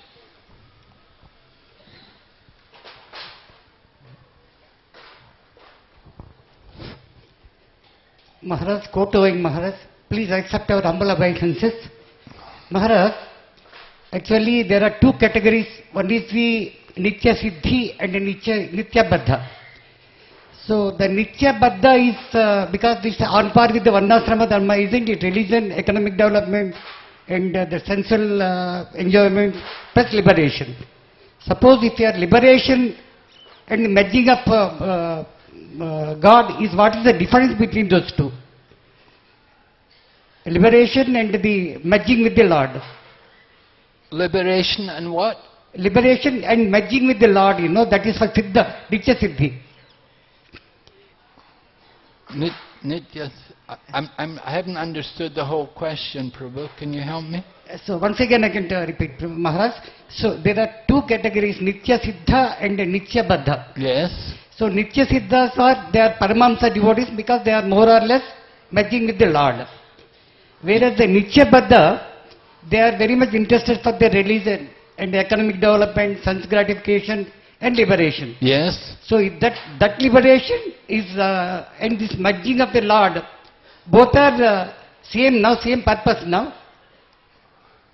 Well, the Nitya Baddha, you said he's interested in Dharma, Artha, Kama, and Moksha, Yeah. right? So you're asking, is that Moksha? You're asking, is it the same as the liberated souls? This liberation, it is also reaching to the Lord now, Maharaj.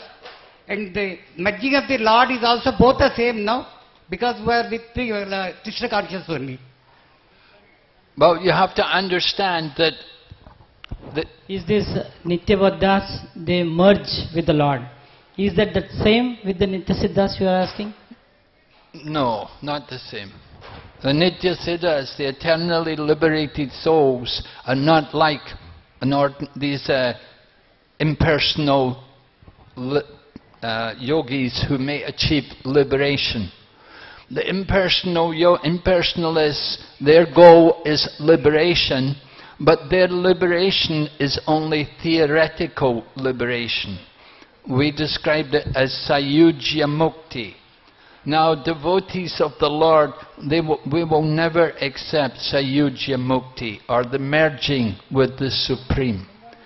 Because with sayujya mukti, there is no opportunity for devotional service.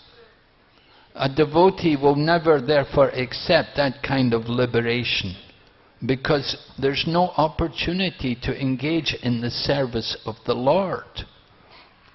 It is stated there in Srimad Bhagavatam, there's the verse, Yanye Ravindakshya Vabhuktamanidas Tvayasta Bhavad Abhishuddha Buddhaya Aurora Krichrena Parampatam Tada Patanti Ado Nadreta Yasmad Angraya. That those people who think they're liberated, the impersonalists, the jnanis, the Vedantists, they think they are liberated, but actually they're avishuddha buddhaya. That means that their intelligence is polluted, because for them their liberation was becoming one with the Supreme. But they will not be able to maintain that position of liberation. They may enter into the oneness of the Supreme, but they fall back again. Aurora krichrena patam tatam tada patanti adro nidreta yasmad. They come back again into the material world. And we see big impersonalist yogis who go out from the world, they reject the world, and then after some time they come back and they open their home for the poor, or they have a school, or they open some hospital. They take up some welfare work because they have no spiritual engagement. They do not know what is actual spiritual activity. They give up the world. They reject all activities. They think activities are all material.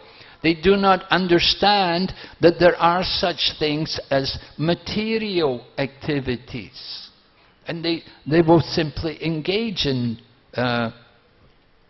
some welfare activity, because they have no knowledge of what is a spiritual activity. They cannot understand what is spiritual activity. That is the kind of liberation these people get. It's useless. So you have to understand that the only real goal is bhakti. It's only by devotion that one can actually get out from this material world.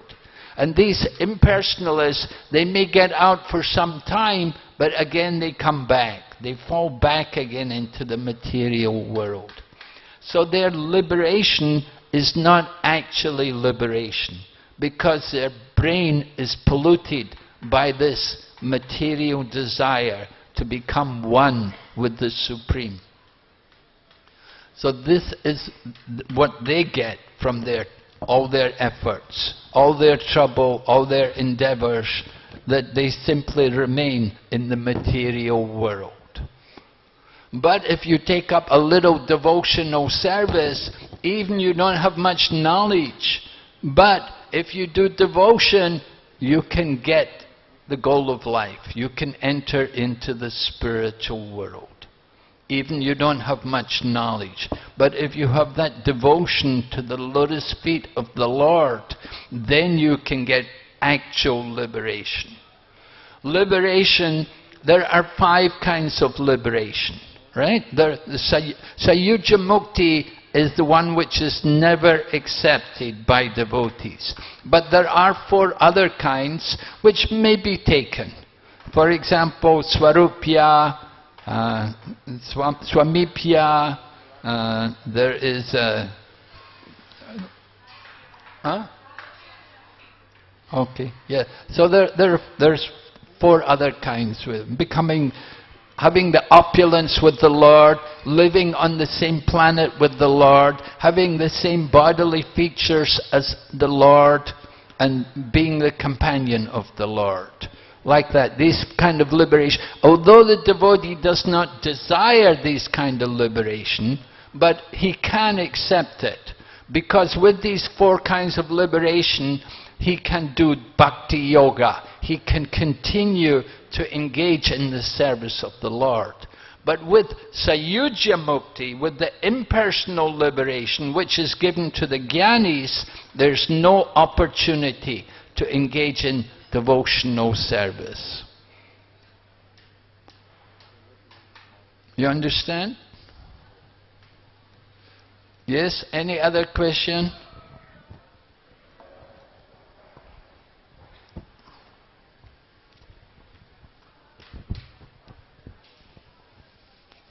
Переведете?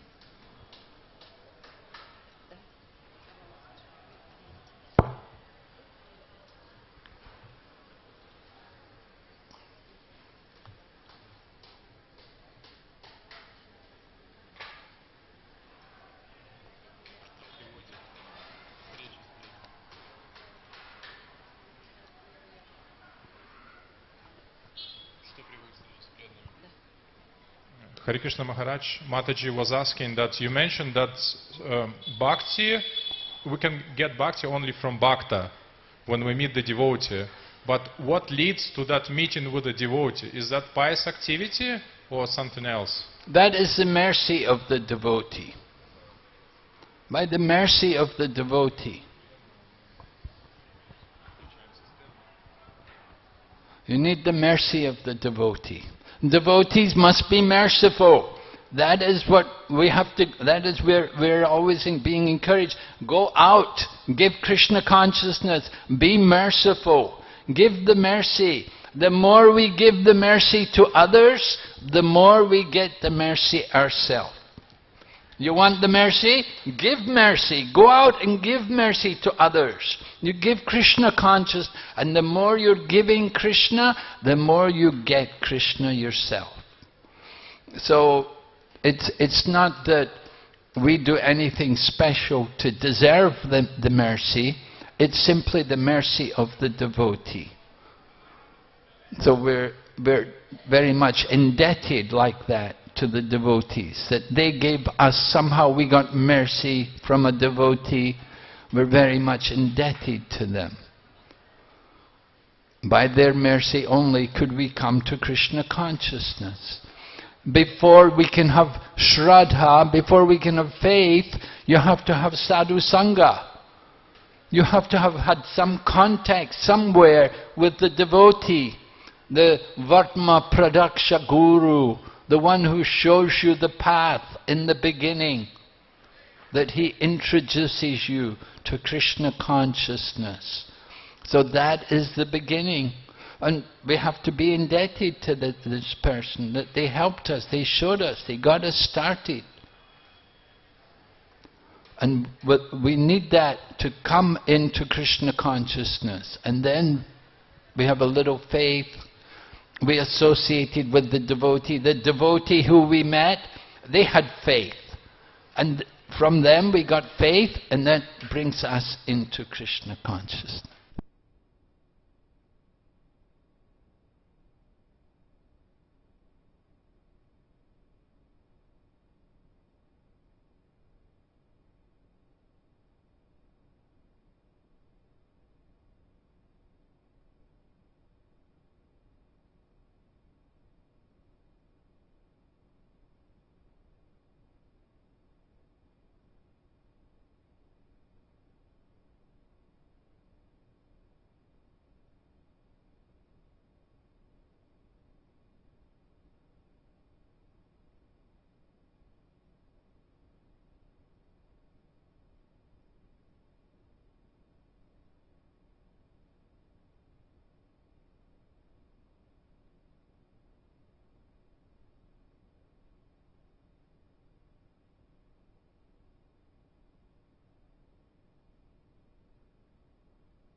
Hare Krishna. Any other question? Hare Krishna Maharaj. Yes? Dandavat Pranam. Maharaj, you talked about Akinchana devotee, Akinchan Vaishnava, and we should associate with them. But how we will know who is Akinchan Vaishnava and how to approach them is my question. How do you know who is the Akinchana devotee? Well, you have to know what to look for. If you don't know, then you won't find out who is Akinchana, right? You have to know yourself. What are the qualities? Just like in third canto Srimad Bhagavatam, Lord Kapila is preaching to his mother Devahuti, and he's telling his mother, you have to associate with a sadhu. And then he tells her the qualities of a sadhu. Right? And then that verse, Tatikshava, kāruṇikasyedaṁ, sarvadehinam, ajata shatravas, and sadhava sadhubhushana. Like that. Lord Kapila is telling his mother, what are the qualities to find out who is the sadhu? You have to see who is tolerant, and who is merciful, and who is friendly to all living entities, who sees everyone equally, who knows the scriptures. So you have to test yourself. Just like when you're looking for a spiritual teacher, you don't just take the first person who comes along, but you have to test, you have to examine. You have to yourself look out, you have to observe and see, you have to inquire, you have to put questions and see, is this person actually speaking the truth? Is everything he said, is it right? Am I agreeing with everything he's teaching? You don't just come and take initiation from, oh, he dressed like a sadhu, he must be a sadhu. You don't just look at the dress. That's not the way.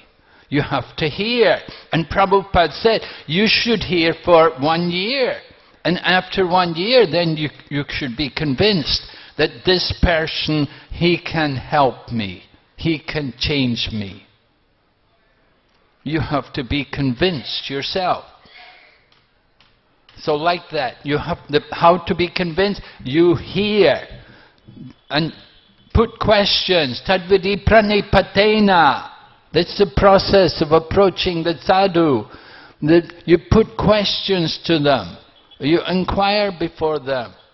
Then that way you can understand who is actually niskinchana or who is not. You have to develop your own faith by association, by seeing and hearing from him regularly. Not just seeing, but hearing. Very important. Right, Prabhu? Yes, one more?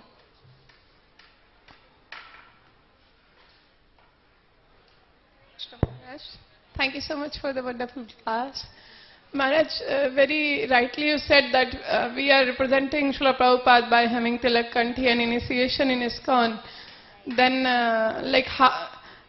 to keep proper behavior, but sometimes when we see that the behavior is not proper in the surrounding other Vaishnavas, then how to tolerate, or if that is not in our adhikar to rectify, then how to avoid the critical mentality?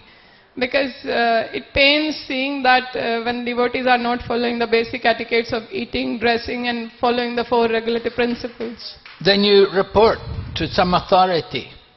You find out who is the authority and report to them and put it to them that, you know, you're the authority here. Do you see this? Do you see how this person is, what they're doing? You have to approach the authority. Who is the authority for these things? There must be some people who are authorities, who are in charge of these affairs, and you have to approach them and tell them, you know, why you allow like this? You're the authority. Why is it like this? Yes, Maharaj. Thank you so much. Maharaj, sometimes at many places the counselors themselves are not following the basic etiquettes of eating, and that is the problem. So even sometimes people are not clear that initiation means following 4 regulative principles properly.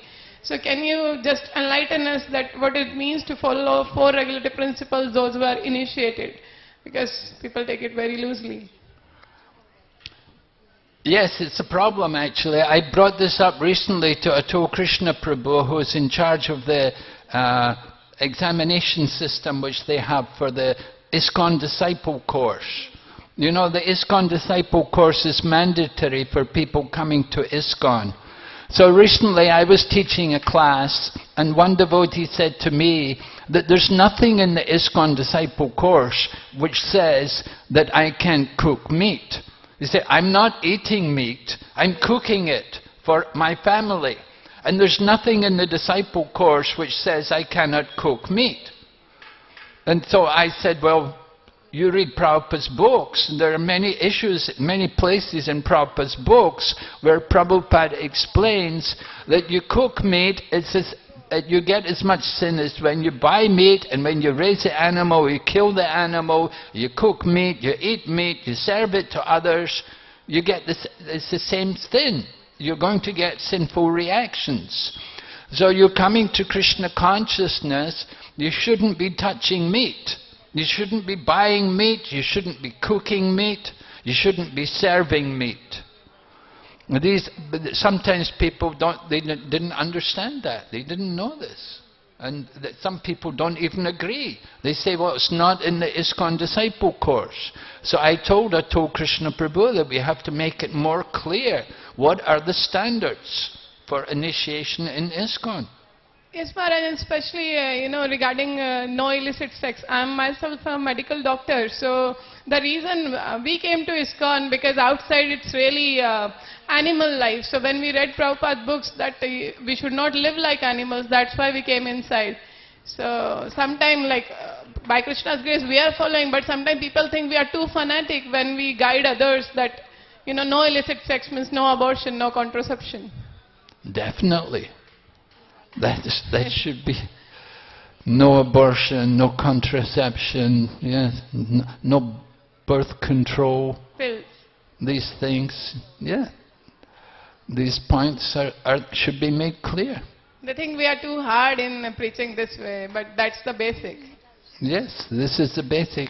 Well, those people who are serious will follow. Other people, they want to cheat.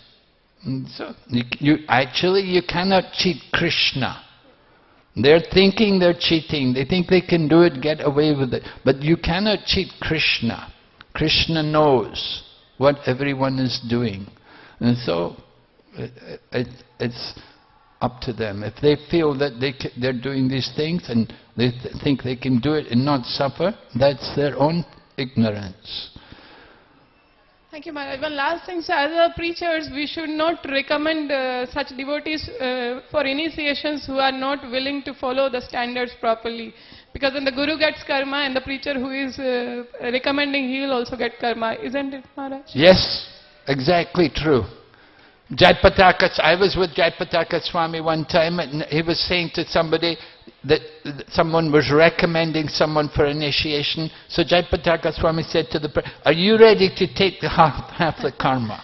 And the person was shocked. Me? Well, he said, you're bringing the person to me for initiation.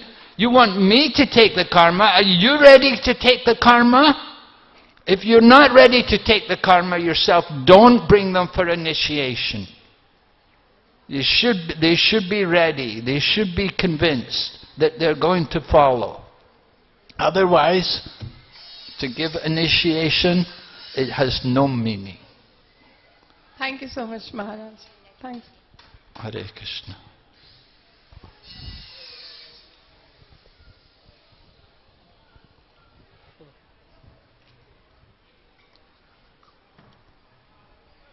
Thank you, Maharaj, for your wonderful class. So we thank Maharaj by chanting the Hare Krishna Mahamantra loudly. Hare Krishna, Krishna Krishna, Hare Hare, Hare Rama, Rama Rama, Hare Hare. His Holiness Bhakti Vigna Vinashak Narsingh Swami Maharaj ki.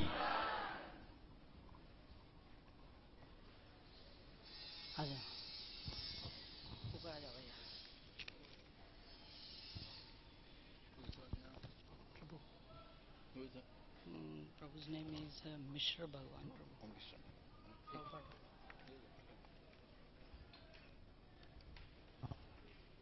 So we have with us His Grace Mishra Bhagavan Prabhu, who is Prabhupada's disciple. We welcome Prabhuji by Haridwani and Huludwani.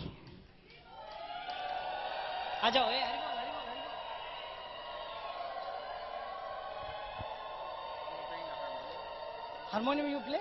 You will play? Okay. Hey, how?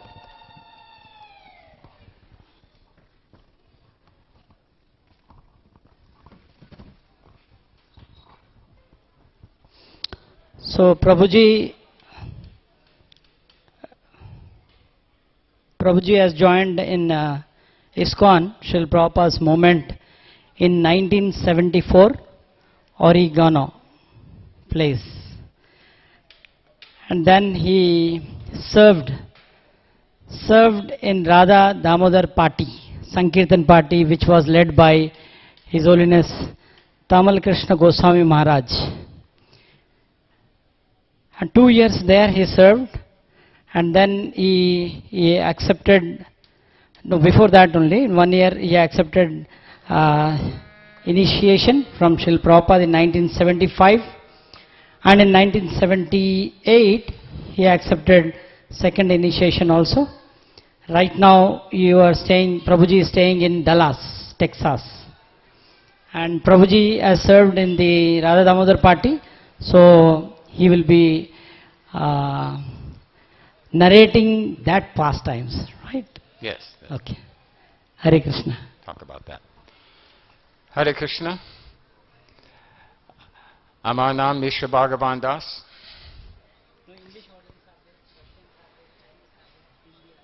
Wow. It's an honor and a privilege to be here with you today. I'm sorry that Hari Sari Prabhu was scheduled for this class, so I was asked to fill in for him as he's not feeling well. So I'll do my best. I will relate a story from Hari Sari's book that's applicable to the story that was scheduled. But let's start with the little Jaya Radha Madhava,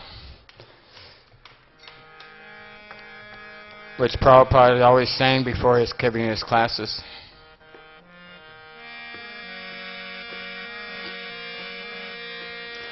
Jaya Radha Madhava Kunja Bihari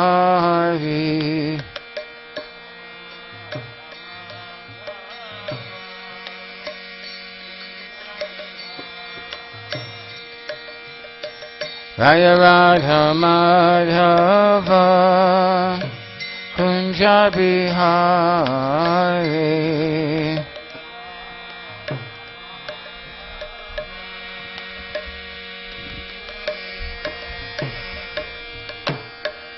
Gopijana Vallabha Givaridhari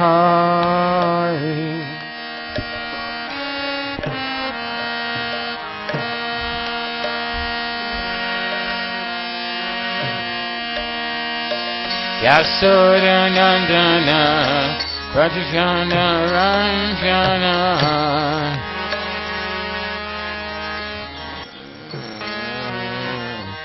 Yamuna Tira Vanachari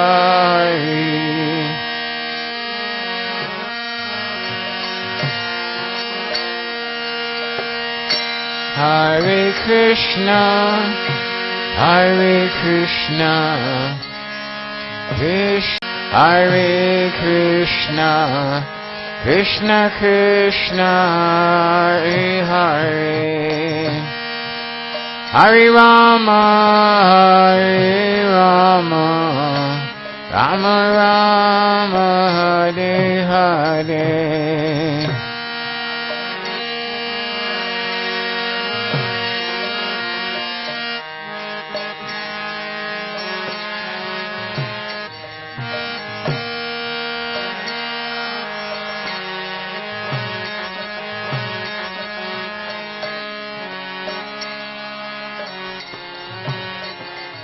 Hare Krishna, Hare Krishna, Krishna Krishna, Hare Hare, Hare Rama, Hare Rama, Rama Rama, Hare Hare.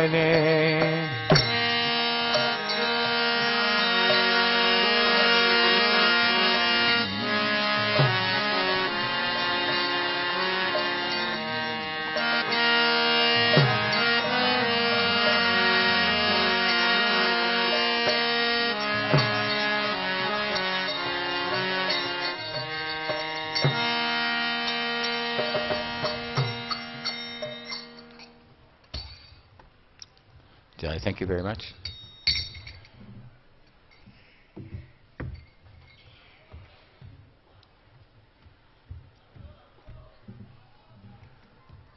Om Namo Bhagavate Vasudevaya. Om Namo Bhagavate Vasudevaya. Om Namo Bhagavate Vasudevaya.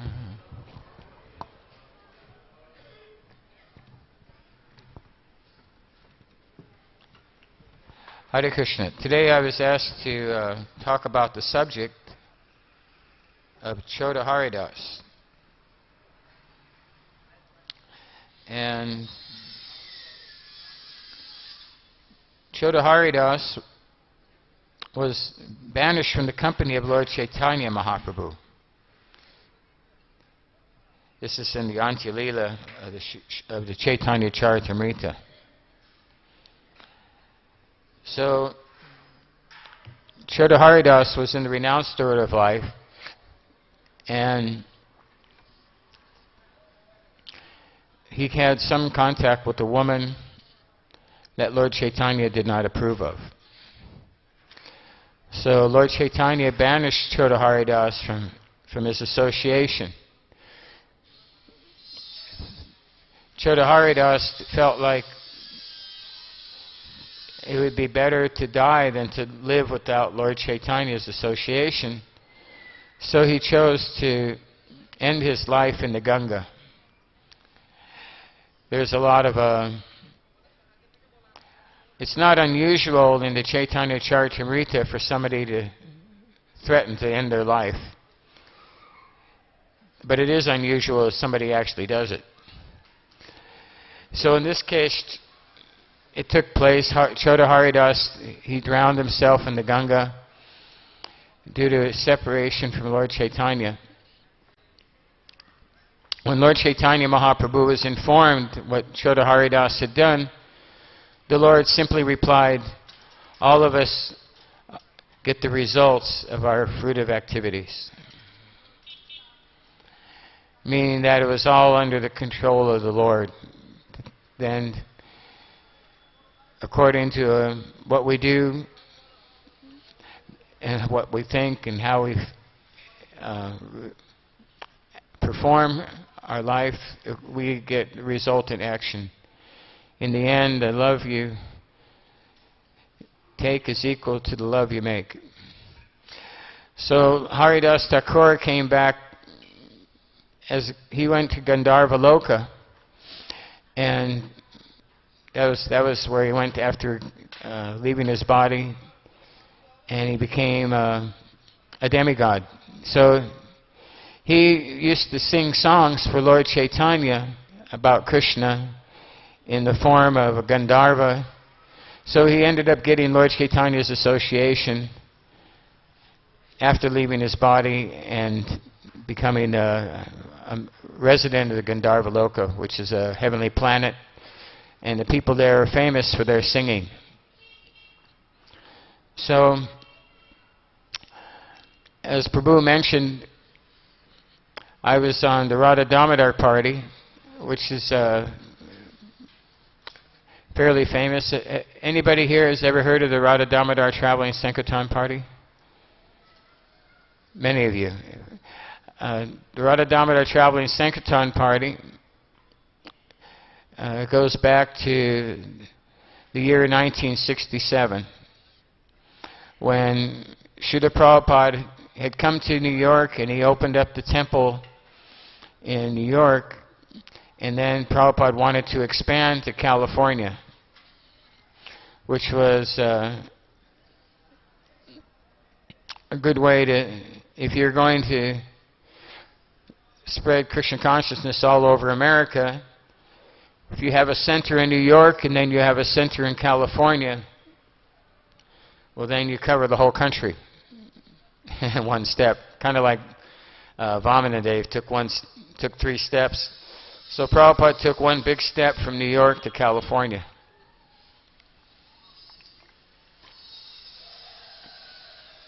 First, the idea of opening a temple in California came from Mukunda Maharaj.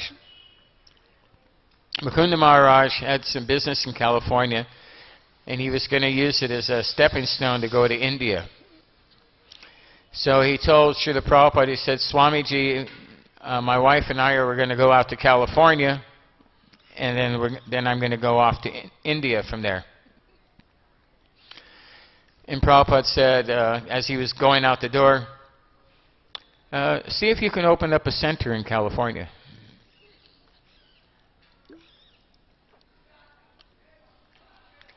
So Mukunda Maharaj and his wife Janaki, they traveled and they went to Oregon. Oregon's the country where I'm from. And they met Shama Sundar and Malati, who were living as forest rangers. In Oregon, there's a lot of forest. It's mountainous and it's actually a very beautiful place. Nice during the summer. People go there for holidays. It looks a lot like Germany.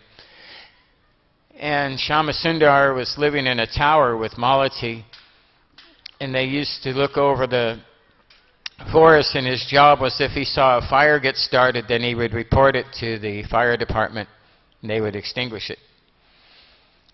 So Mukunda and Janaki, they arrived at that tower in the forest and convinced Shama Sundar and his wife to come to California and see if they could open a temple in San Francisco.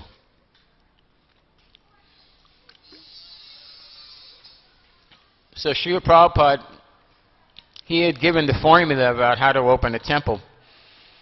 The success was Harinam. One time, after Prabhupada opened so many temples, his godbrother, Krishnadas Babaji, Ban Maharaj, and Srila Prabhupada were sitting together and having a discussion. And the question came up, why did Ban Maharaj go to England for 3 years and nothing really happened? And Prabhupada went to America, and within 1 year, he was able to begin the International Society for Krishna Consciousness. Within 10 years, he had 108 temples, and, well, we're all here today. So Prabhupada had great success. It's really enlivening, actually, just to see so many new devotees. I'm happy that the parampara didn't finish with Srila Prabhupada. He's represented by so many grand disciples. There's so many thousands of people coming to Prabhupada's movement nowadays. The International Society for Krishna Consciousness is the only organization that His Divine Grace A.C. Bhaktivedanta Swami Srila Prabhupada is the center of. That's our unique contribution of ISKCON. So Prabhupada had inspired Mukunda Maharaj to go on this trip to California. And so in the discussion, Ban Maharaj and Prabhupada were sitting there, and Krishnadas Babaji, he gave his assessment, was that the reason Srila Prabhupada was successful was because he had faith in the holy name of Krishna. Hare Krishna, Krishna Krishna, Hare Hare. Hare Rama, Rama Rama, Hare Hare. And Srila Prabhupada also said that he was trying to start ISKCON by giving lectures. We see a picture of Prabhupada in Butler, Pennsylvania in 1965, holding the Srimad Bhagavatam. Prabhupada spoke in university, in the YMCA, in churches, and he was giving lectures, but he found that it was much more effective to go out and perform Harinam Sankirtan and chant the Hare Krishna Maha Mantra in public, like Lord Chaitanya did. When Srila Prabhupada, he had the first Harinam party in New York. And first he went to Washington Square Park, and then the next time he moved the Harinam party to Thompson Square Park. At Thompson Square Park, we see that was filmed. So there's the film of Srila Prabhupada in Thompson Square Park chanting Hare Krishna, and reporters came and saw this and reported it in the New York Times. So in 1966, there was an article in the New York Times that said Swami sings Hare Krishna to his flock. Flock meaning like if you have a flock of birds, they hang out together. So there was this little group that was following Prabhupada. When Prabhupada saw this newspaper article in the New York Times, he said, "This is the beginning of our movement. Now we've made an impression." And another man was a record producer, and he liked the kirtan when he saw the kirtan, so he invited Srila Prabhupada to his studio to make a recording called the Happening Album.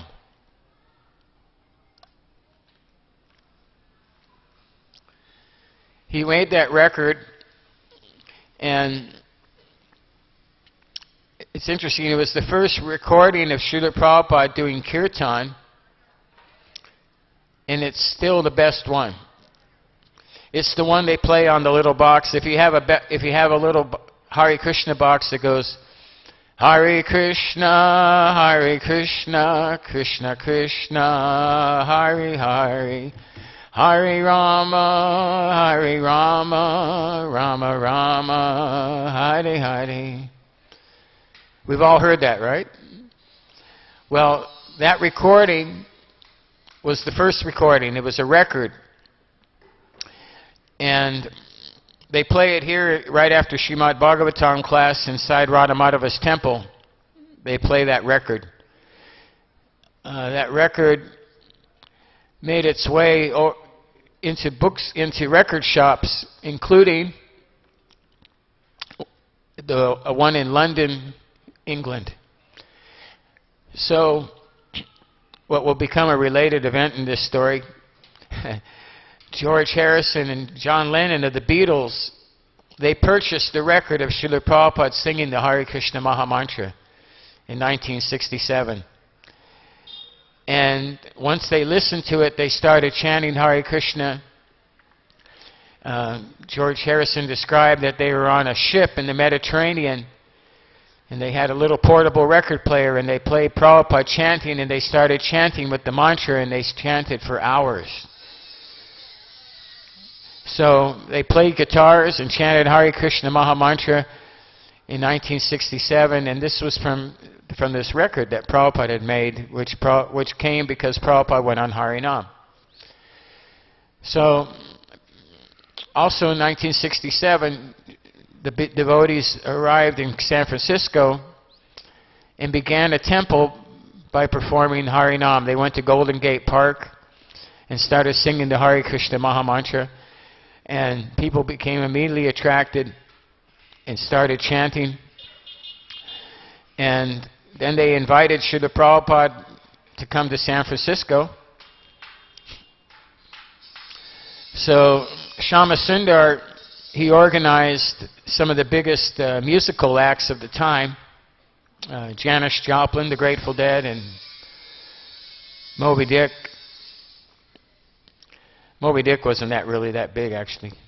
But Janis Joplin, the Grateful Dead, were very famous. So, actually, it wasn't Moby Dick, it was Moby Grape. But they are a kind of an obscure band. But these other two Janis Joplin and the Grateful Dead were two of the biggest personalities in the music industry throughout all of America and actually throughout the whole world. So they agreed to play and let all the money that came from the concert go to the temple. And Srila Prabhupada would be the guest of honor at this concert. So in January 1967, the Family Dog Auditorium was filled with hundreds of people. It was so packed you couldn't get a cat in there. It was just completely... I saw the picture. It was stuffed. It was like Mangal Arati here in Mayapur on Gaur-Purnima. So it was completely full of people, and when Janis Joplin was singing her last song, Srila Prabhupada entered into the building. Everybody parted and let Prabhupada come on up to the stage. He was introduced by a poet named Allen Ginsberg. And Srila Prabhupada, he sat down and he introduced the people of California to the Hare Krishna Maha Mantra. And Srila Prabhupada started chanting, and then everybody got up and started dancing. And then the band, the Grateful Dead, got up on the stage and picked up their instruments and started playing with Srila Prabhupada. And this event brought Krishna consciousness to California in a big way in a short time, in one night. So then they had Rathayatra, they had all the people who lived in San Francisco were coming to the park and they were chanting, and the devotees started serving prasadam. Jayananda Prabhu, and they were serving prasadam to 150 to 200 plates a day of ecstatic prasadam, everything cooked in ghee.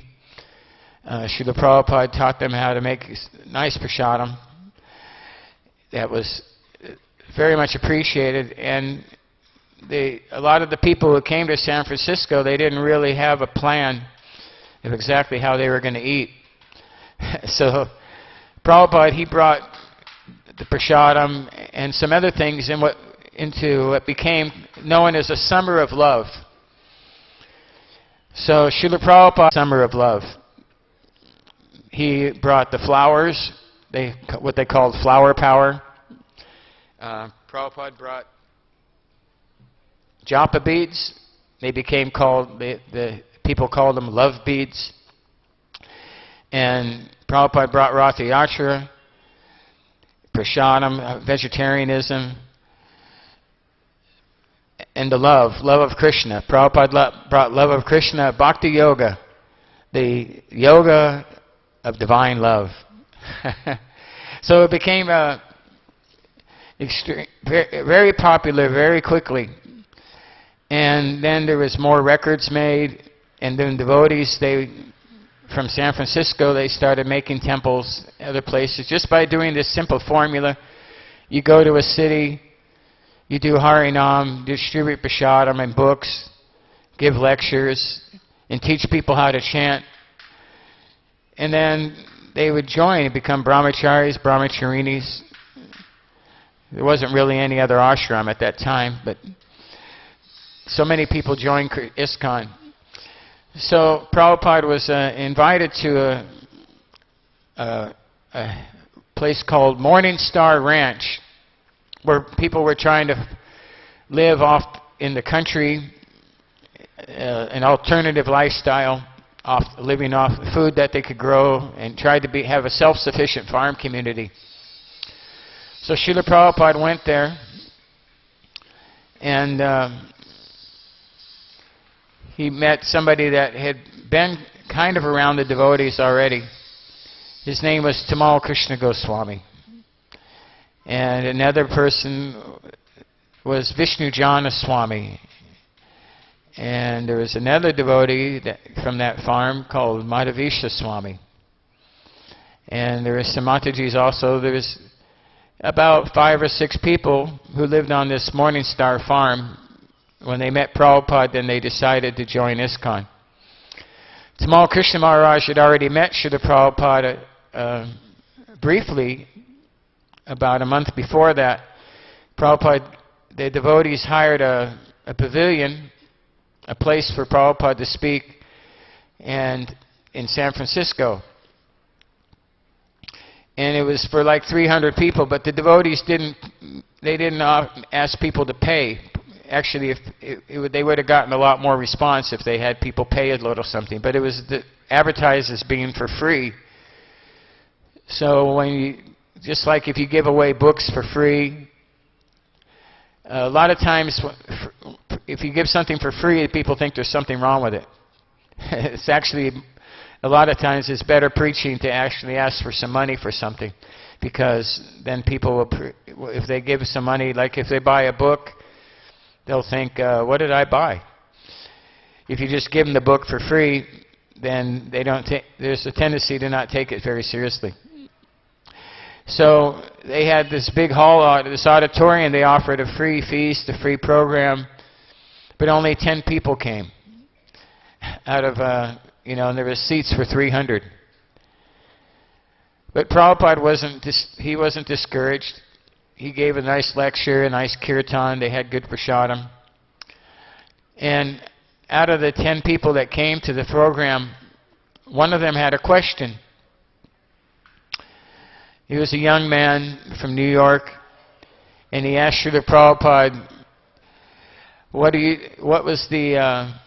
happens to somebody if they can't finish this process of yours that you're asking us to take? They become, is it a waste of their life? That they become neither spiritually nor materially advanced? Which is interesting that this question was also asked, this is an intelligent question that Arjuna asked Krishna. Arjuna asked Krishna the same thing. What happens if somebody doesn't finish this process of bhakti yoga? They become a riven cloud without a residence here or there. So that man was Tamal Krishna Goswami. And Prabhupada answered him with the same answer that Krishna gave to Arjuna, that there's no loss or diminution in this process. That once begun, you'll eventually finish and go back to Godhead. Sometimes people ask me about devotees who have left ISKCON over the years. Since I've been in ISKCON since 1974, naturally I've seen a lot of turnover. I've seen people join, I've seen people leave, I've seen people join and not leave. I've seen people join and leave and come back. Sometimes more than once. Sometimes a bunch of times. But, so they say, why did people leave? I said, well, really, nobody really leaves once they begin the process of devotional service. Once you begin devotional service, then Krishna never forgets that. And as long as the goal is to become Krishna conscious, a person continues to make progress, even if they may fall down a little on the way. Like one time, Bhakti Charu Swami asked Prabhupada, what about all these devotees who've given up the practice of Krishna consciousness? And Prabhupada assured him, he said, don't worry, they won't be gone very long. So that's what Krishna told Arjuna, that once you begin the process of devotional service, it's just a matter of time. Anything that you do for Krishna will never be forgotten. It's kind of like if you're taking a train back to Godhead, everybody's on the train, and then sometimes when the train stops, somebody will get off the train, and the train leaves without them, and then they stay behind for a while. But eventually they get back on the train and catch up with everybody. So Prabhupada told Tamal Krishna Goswami that there's no loss. Eventually Krishna will never forget, and you'll, by good association, you'll take up the process again. Hopefully you don't commit so many offenses, because that's what really destroys our devotional service, is offenses to devotees. If you have, I've seen Prabhupada, if somebody fell down just into sense gratification and they weren't offensive, they could revive their devotional service quite easily. I remember one time in New York, a devotee, he was a sannyasi, and he ran off with a teenage brahmacharini, took some money with him, and disappeared and was gone for like a year. And he kind of just went out the window, you know, for a little while. And he was living with this girl, and we weren't sure where he was, what he was doing. He got out of control. Eventually, a year later, he shows up in Vrindavan, and he's shaved up and feeling repentant. And when he came before Srila Prabhupada in June 1977, and he was feeling bad over what he had done, and guess what Srila Prabhupada said as soon as he saw him? "Where's your wife?" So Prabhupada was just wanting to know, well, where's your wife? Why didn't you bring her? He was embarrassed to bring his wife. He was, you know, he felt very bad that he'd given up Prabhupada's service, but Prabhupada was just warm and welcomed him back. And he said, you can live as grihastra. You can keep on doing devotional service. You don't have to be a sannyasi anymore. You just have to just don't leave us, Prabhupada said. Don't leave us. And then Prabhupada wrote in a purport about Gajendra, how Gajendra was fighting with the crocodile. And because he was in the water, it was in the crocodile's favor. So it was better he be on the land. So you should serve Krishna from in the platform, or the best situation that's favorable for devotional service for your particular case. So Prabhupada said that was a very intelligent question. Who was that boy? And then they said, well, we never seen him before. But then he was at this ranch, and then he joined Srila Prabhupada and became his disciples. So those two were initiated as Tamal Krishna and Vishnu John. And they were like brothers. They were very close friends. And Vishnu John Swami, Prabhupada gave him sannyas very soon after that. He had a wife and a daughter that weren't very. His wife wasn't very interested in becoming a devotee, and Vishnu John Swami wanted to be Prabhupada's direct servant. So he gave up that family and took to the renounced sort of life. Took sannyas. Tamal Krishna Goswami also became a sannyasi. Tamal Krishna Maharaj became the Sankirtan leader of ISKCON. First he was always a man of, he was Prabhupada's right-hand man. He became like Sarup Damodar to Lord Chaitanya. Wherever you see a picture of Srila Prabhupada, it's not unusual to see that Tamal Krishna Maharaj is also in that picture. Has anybody ever seen Tamal Krishna Maharaj in the picture of Prabhupada? He has like a little birthmark that makes him distinct, so you can always tell when he's in a picture. He was, I think Madhavisha said that you can't really talk about Prabhupada's pastime without including Tamal Krishna Maharaj. Tamal Krishna Maharaj's history was the president of Los Angeles. He became the Sankirtan leader. in London. He went on to become Prabhupada's personal servant and secretary for many years. Whenever Srila Prabhupada would go and say, we need to go somewhere, that we meant him and Tamal Krishna Maharaj. Prabhupada went to Japan and got the books printed. He brought Tamal Krishna Maharaj. Prabhupada came to India in 1971 and started ISKCON in this country. And Tamal Krishna Maharaj was by his side the whole time. So,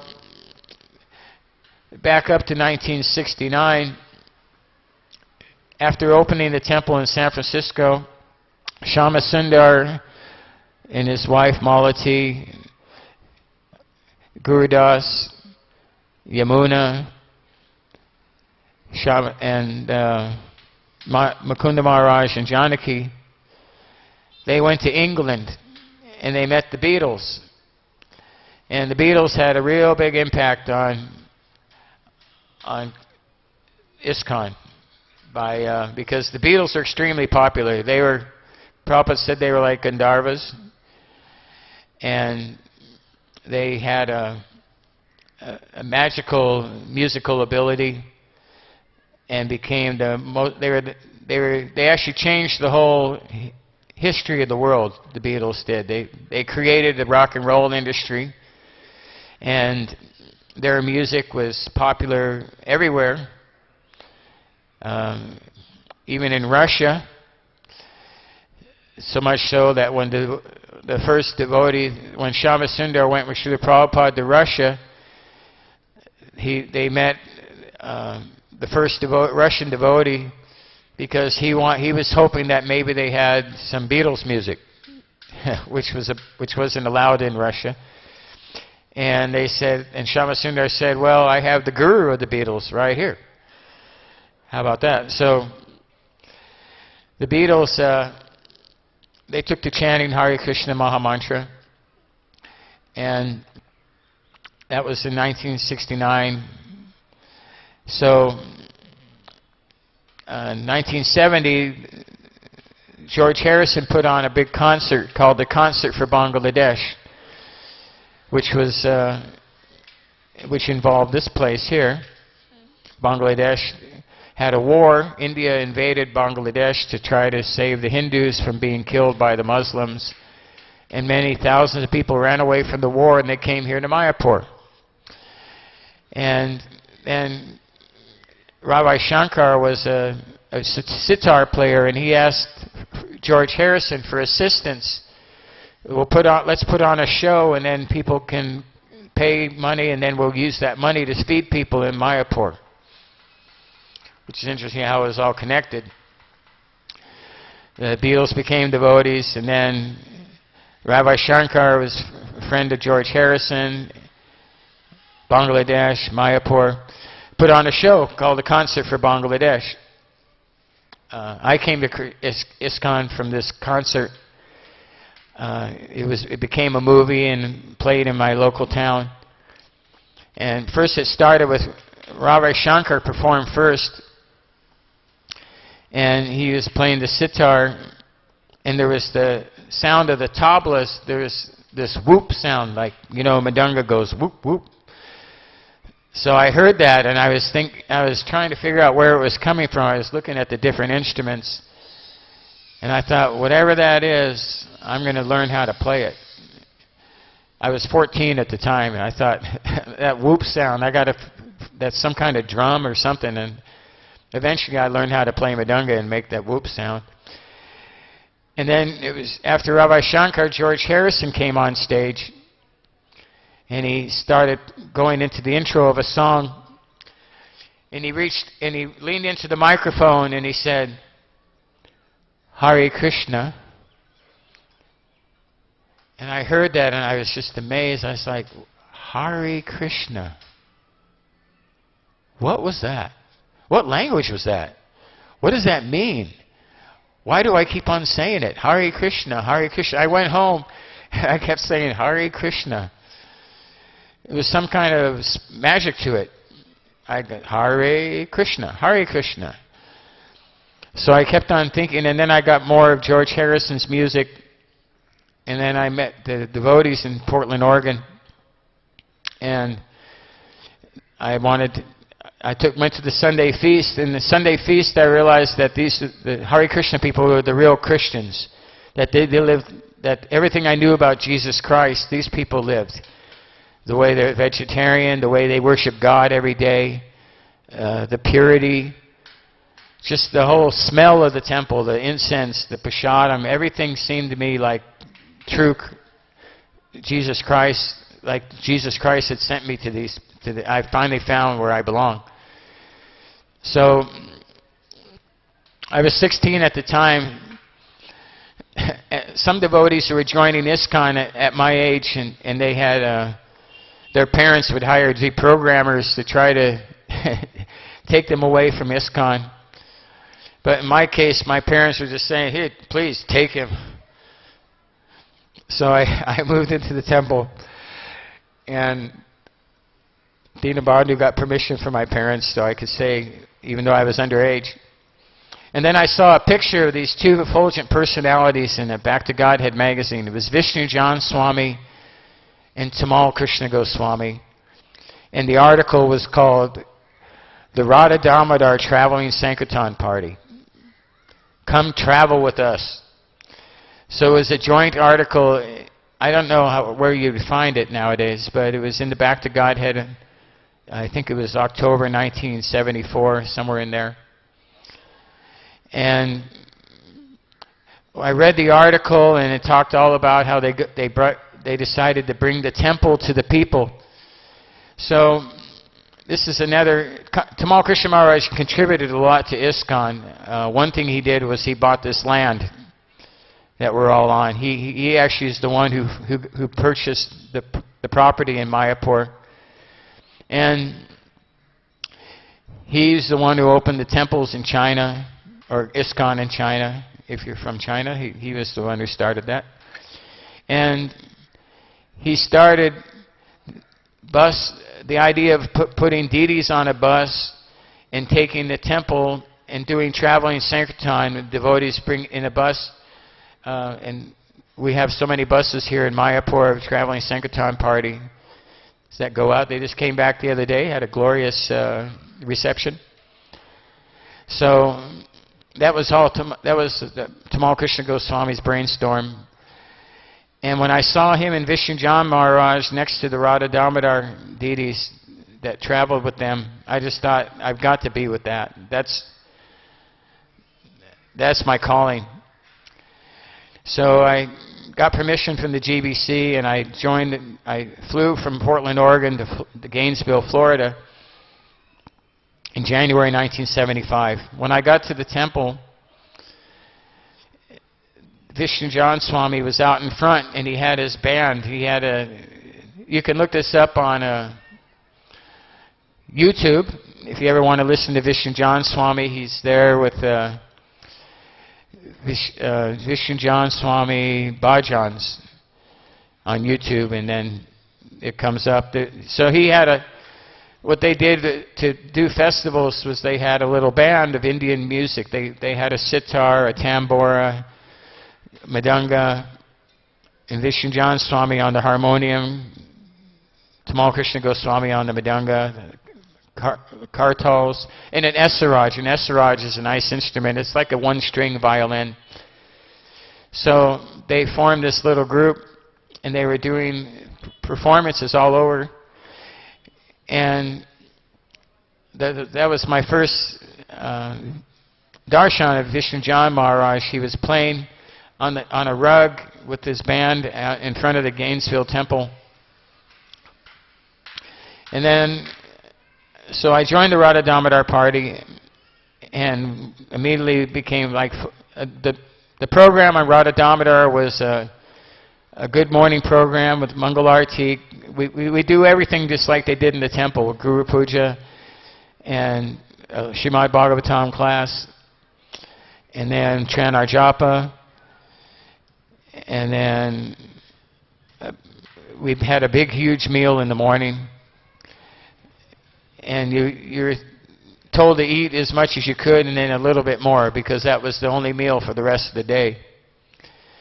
And then we start book distribution like 10 in the morning and go until 6 or 7 at night.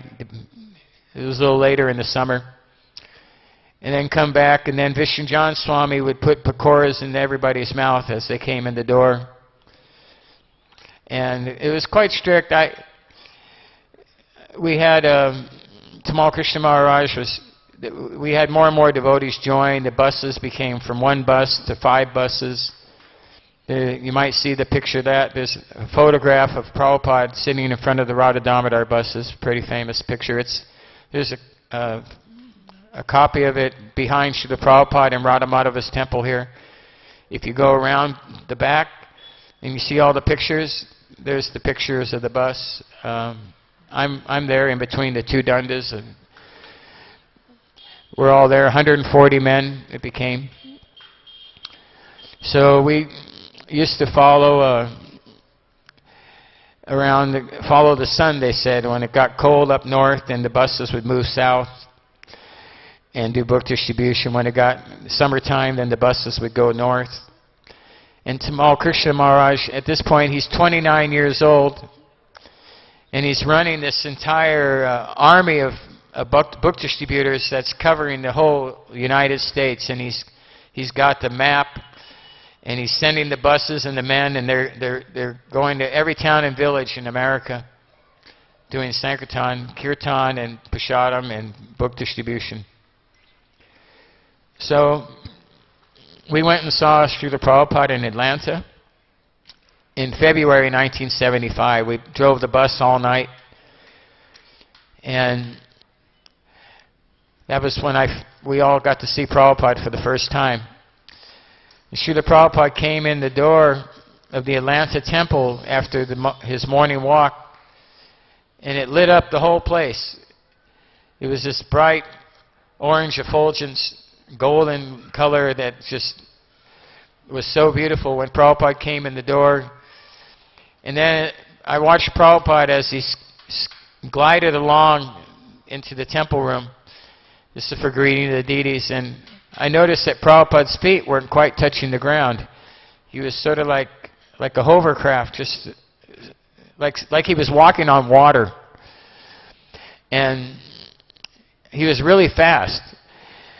And that's another thing that amazed me when I first saw Prabhupada, was how fast he was. Because, you know, when people get to be 80 years old, they have a tendency to slow down a little bit. And Prabhupada had some kind of magic youth. He had more energy than all the young people that were trying to keep up with him. So he went into the temple room, the curtains opened, and I paid my obeisances, and Prabhupada's lotus feet were just right there in front of me. You know, so sometimes when the temple room is crowded and you pay your obeisances and there's somebody's feet right there. So they were that close, so I just took a chance and grabbed his lotus feet for a couple seconds and held on for a moment. And Prabhupada got up and he looked down to see who that was. I didn't seem to get in too much trouble for that. And then Prabhupada sat down and gave the lecture, and when he started talking about Lord Chaitanya, he started crying about the mercy of Lord Chaitanya, and it was famous how in Atlanta Prabhupada went into like a samadhi for a moment. The tears from his eyes soaked the devotees who were nearby. And it was a great weekend. Srila Prabhupada, it was Bhaktisiddhanta Saraswati's appearance day. And it was the February 1975. Srila Prabhupada did arti for Bhaktisiddhanta Saraswati. Srila Prabhupada gave the Sunday feast lecture. He asked if there was any questions. I asked the question since I had a chance. I said, how can I perfect my devotional service? And Srila Prabhupada said, just chant Hare Krishna and everything else will come. It's very simple. Prabhupada also, he printed out the Parama Karuna song, Parama Karuna Pahundui Jana. And we all had a Xerox copy, and everybody was trying to sing along. and the mridanga player couldn't get the beat because it was like a 1-2 beat, and we were all used to the 1-2-3 beat. So Prabhupada said, "I'll play mridanga." So Prabhupada took the mridanga and he played whoop whoop and again with the whoop thing, you know, that sound that only mridangas and tablas can make.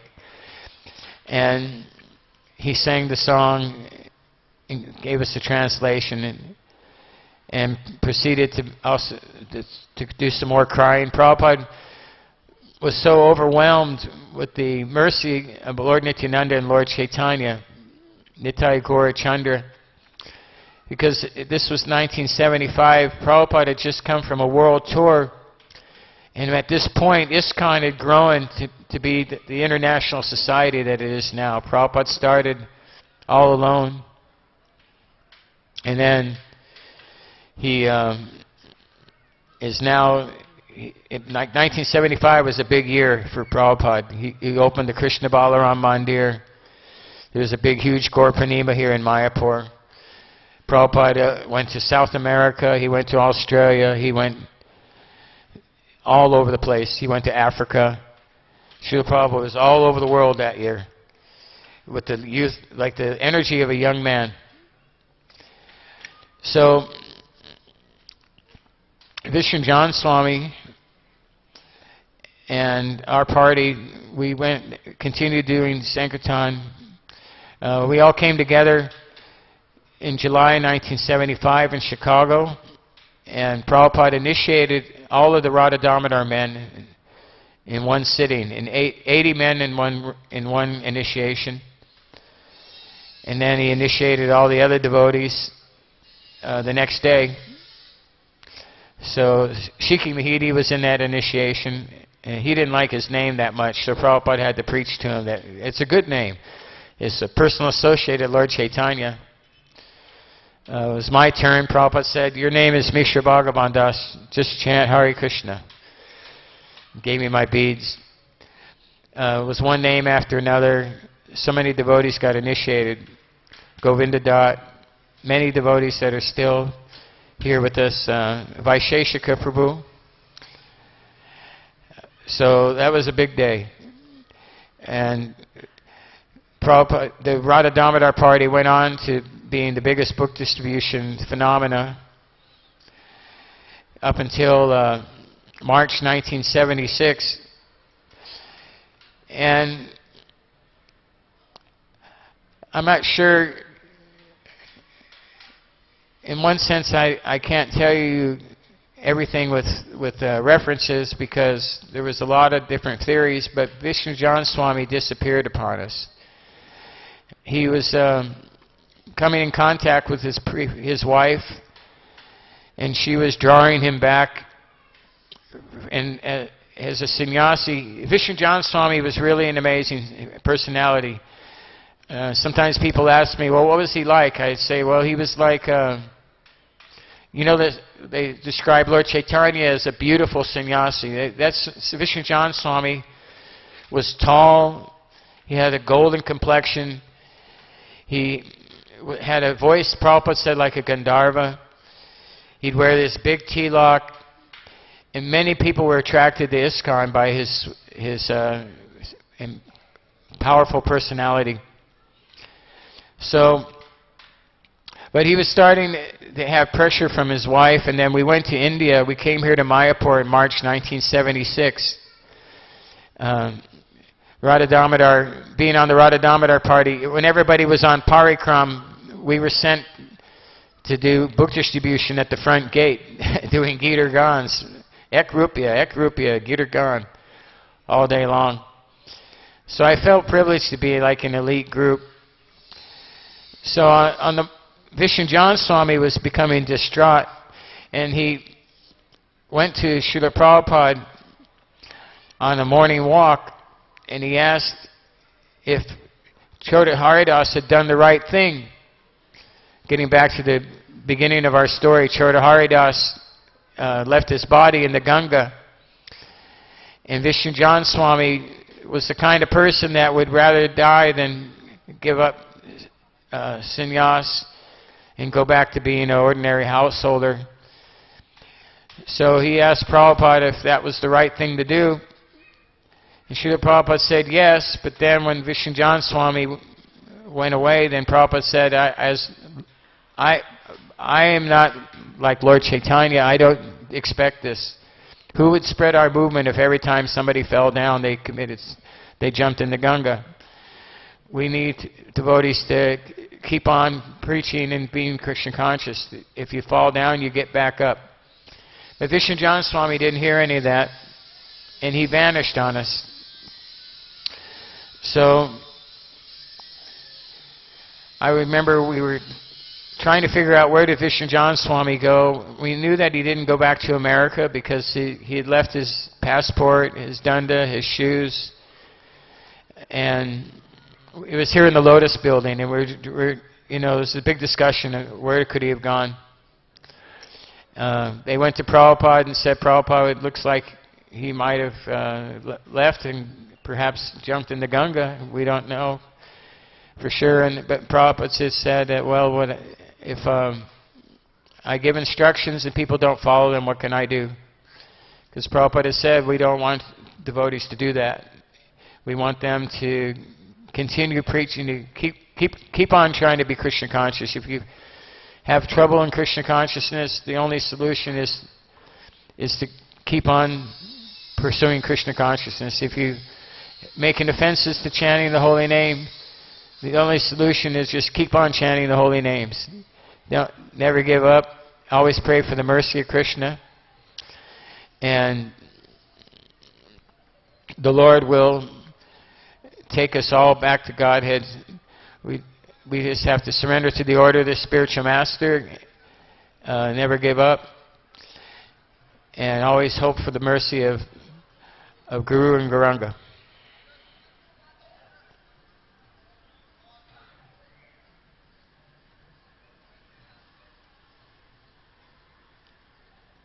Jai. Hare Krishna. Thank you for coming.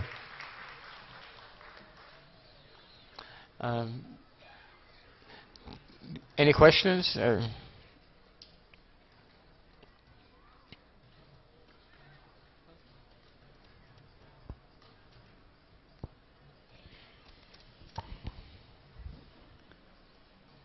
So nice, Prabhuji, that you are one of the army of Radha Damodar party. It's very nice. Regarding Vishnujan Swami, I was, so much inquisitive that what happened, how he disappeared, and this and that.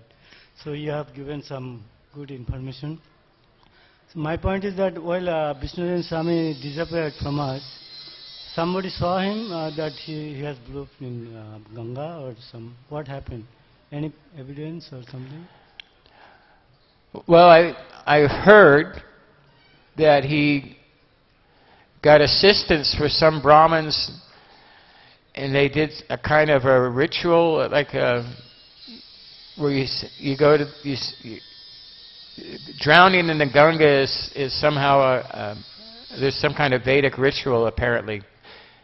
All you from India might know more about that than I do. And that's just something I heard, that he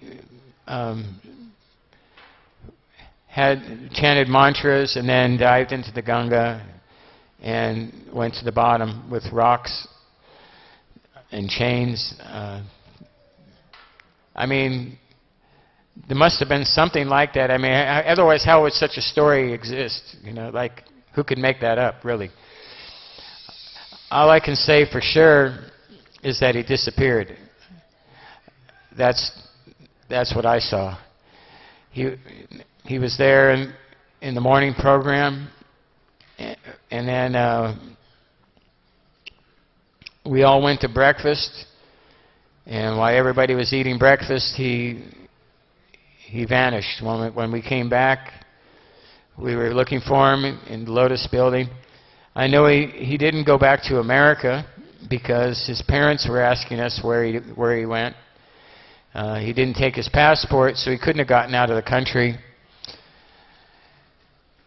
So it's a legend.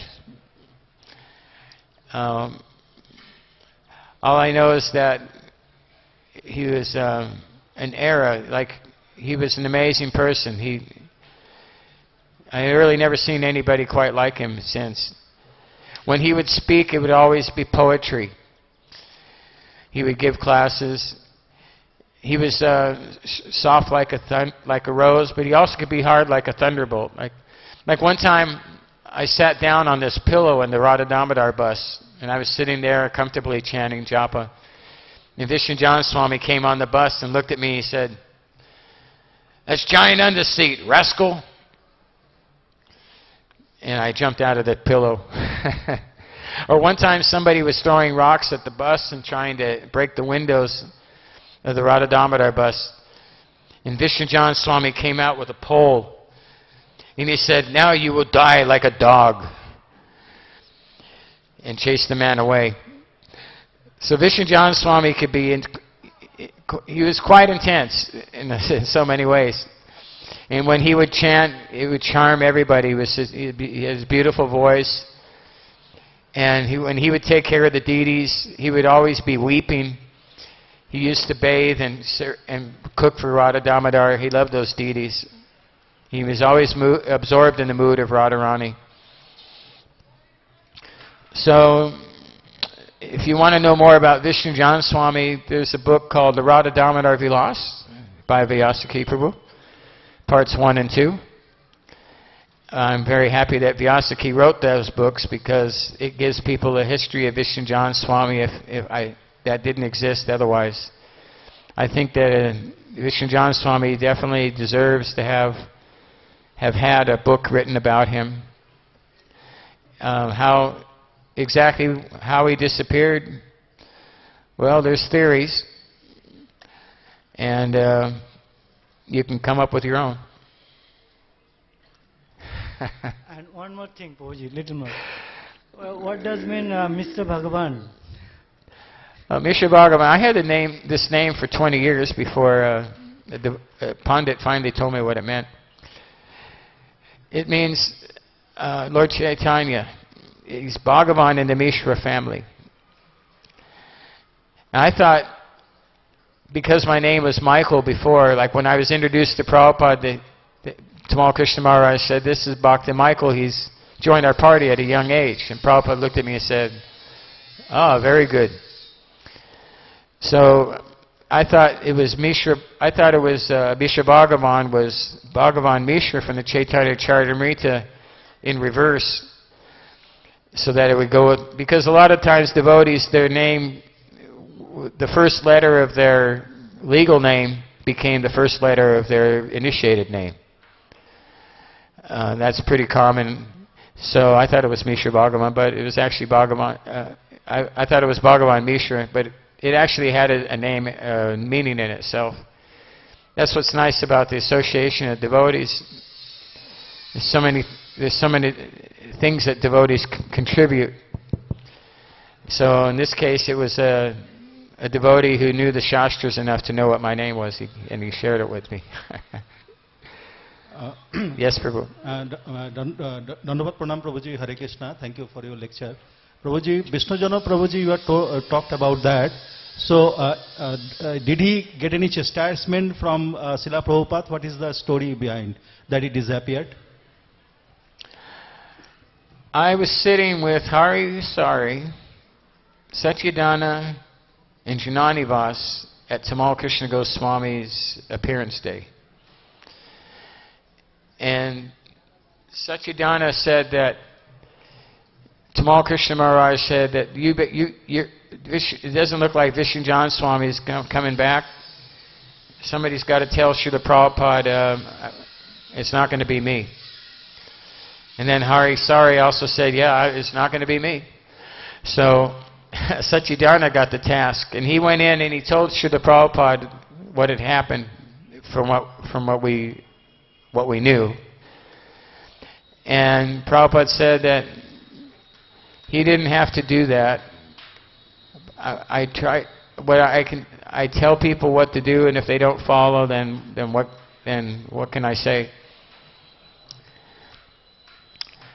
And that was all. I kind of thought that Prabhupada would talk more about it, But I got it firsthand right from Satyadana just recently. So that was what Prabhupada said when he was informed.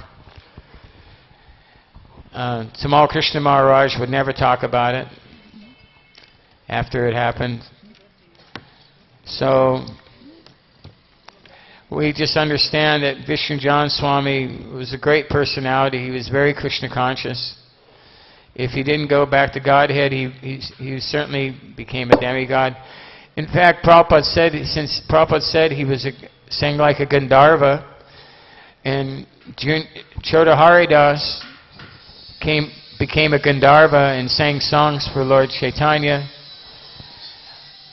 I could theorize that Vishnu John Swami also returned to his position as a Gandharva and perhaps sang for Srila Prabhupada. That's just my take on it. But I know that wherever he went, he continued his Krishna consciousness, because Vishnu John Swami had attained love of God, love of Krishna, and will always be part of Prabhupada's pastimes. Wherever Prabhupada is now, I feel confident that Vishnu John Swami is there as well as Tamal Krishna Goswami. Yes, Mataji.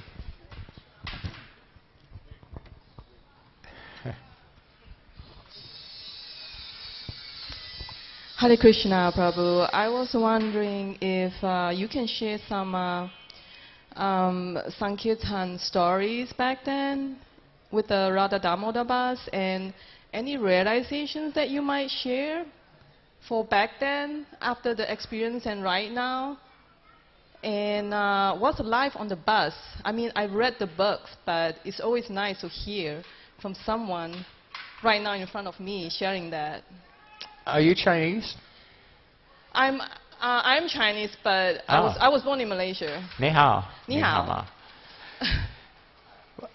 Tamal Krishna Maharaj made the devotees in China, which is that's a story. The day he was sent to China, Prabhupada told him, "You have to go to China. If you don't, I'll just take away all your service, and then you'll have to stay here in Mayapur." So I got on the morning walk that day, and we went up on the roof of the Lotus building, and Prabhupada was walking backwards and addressed the crowd, the sannyasis and GBCs, and Prabhupada opened up his arms. He had his cane and his beads, and he was walking backwards, and he said, "You'll all be happy to know, Tamal is going to China." So up to then, we were on the Radha Damodar party, 1974 to 1976.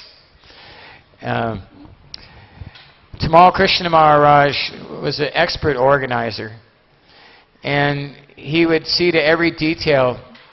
So a day with the Radha Damodar party meant after a good, strong morning program it was really good prasadam. And one thing, Tamal Krishna Maharaj, he organized there was a winter menu and a summer menu. So the winter menu was cauliflower and potatoes and pea sabji with a lot of sour cream and ghee and butter. It was very rich. And then he had halava and hot milk. That was the winter menu. Then in the summer, it was the same sabji with a salad and what we call Vishnu John Swami nectar, which was made out of buttermilk, orange juice, and strawberries, and a lot of sugar. It was really quite good. I used to be able to drink 4 or 5 liters of it. And then we would be on book distribution all day, and you had to just keep going. And the devotees' chorus were really huge, and we were sending all this. We were profiting. Each man was anywhere from $50 to $100 for each man. 140 men. Half of that was profit, and half of that profit came here to build Mayapur. We built the Lotus building. We built the Long building, the Conch building, chakra building. We built the chakra building. Prabhupada told Tamal Krishna Maharaj in January 1976 that I want you to build the chakra building. And I want it done by Gaur Purnima.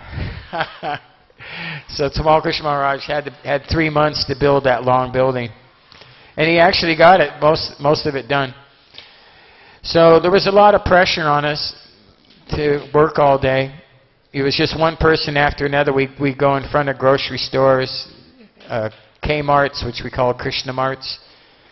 Now they're called Walmarts, but they used to be called K-Marts. And we'd approach people as they came out. Vaisheshika Prabhu was responsible for coming up with the method, like he still is. He's like your reincarnation of book distribution. But basically just stopping people, showing them the book, asking them for a donation. We give them incense as an incentive. And it was hard work. That was one thing. It was ecstatic, but it was also quite austere. One time I goofed off. A devotee told me that, you can take a little break on Sankirtan and go to sleep inside the department store on a couch. So I tried that, and when I got back, I'd only sold 17 back to Godheads that day and collected $17.50. So Tamal Krishna Goswami says, Misha Bhagavan, your Sankirtan results are unacceptable. Tomorrow it's going to be $100 and 100 back to Godheads, or you're off the party and you'll have to become a temple brahmachari, which was the greatest disgrace. So I really worked hard. And because I worked hard, then I came back, I had $98 and some change. And Goswami, he smiled and he said, all right, that's good enough. Because he knew that I didn't stop the whole day. And then there was 2 programs. There was Dial a Bhajan and Dial the Sauce. So if you're doing good on Sankirtan, you could call Tamal Krishna Maharaj and get Dial the Sauce. That way you get a little lecture about Krishna consciousness over the telephone. Or you could dial a bhajan. So I already had enough sauce, so I tried to dial the bhajan. So I called up, and Vishnu John Swami got onto the telephone, and I was in a telephone booth and putting money into it, and he was on the other end in another telephone booth. And he asked me, so what song do you want me to sing? What bhajan do you want to hear? So I said, oh, could you please sing this bhajan that you wrote the tune for, called Vrindavan, Vrindavan. And it was in the songbook. And Vishnu John Swami agreed, and he pulled the harmonium into the telephone booth, and he put the microphone down on the harmonium, and he sang me this song over the phone. Vrindavan Ramaya Sthana Divya Chintamanidam. You can also hear this on YouTube. So he sang me the song and gave me told me the translation.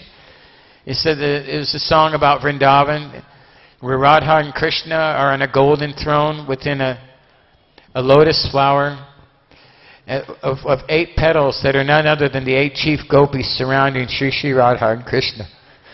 And in that flood of laughter and joke, they address one another and enjoy great pastimes, and enjoy happiness in this life and in the next. This is perfect. So then he sang me the song, gave me the translation, and he said that there's a Chaitanya Charitamrita, there's a brahmachari named Akula Brahmachari.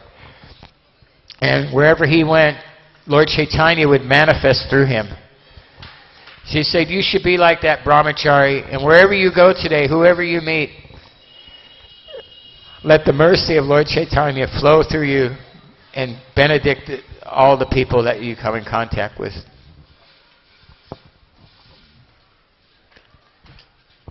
So, thank you very much for coming. Hare Krishna. До свидания. Hare Krishna, Prabhu. Пожалуйста. Thank you very much for sharing wonderful pastimes. Thank you so much. So we thank to Prabhu by chanting Hare Krishna Mahamantra once. Louder please. Hare Krishna. Krishna Krishna Hare Hare. Hare Rama Rama Rama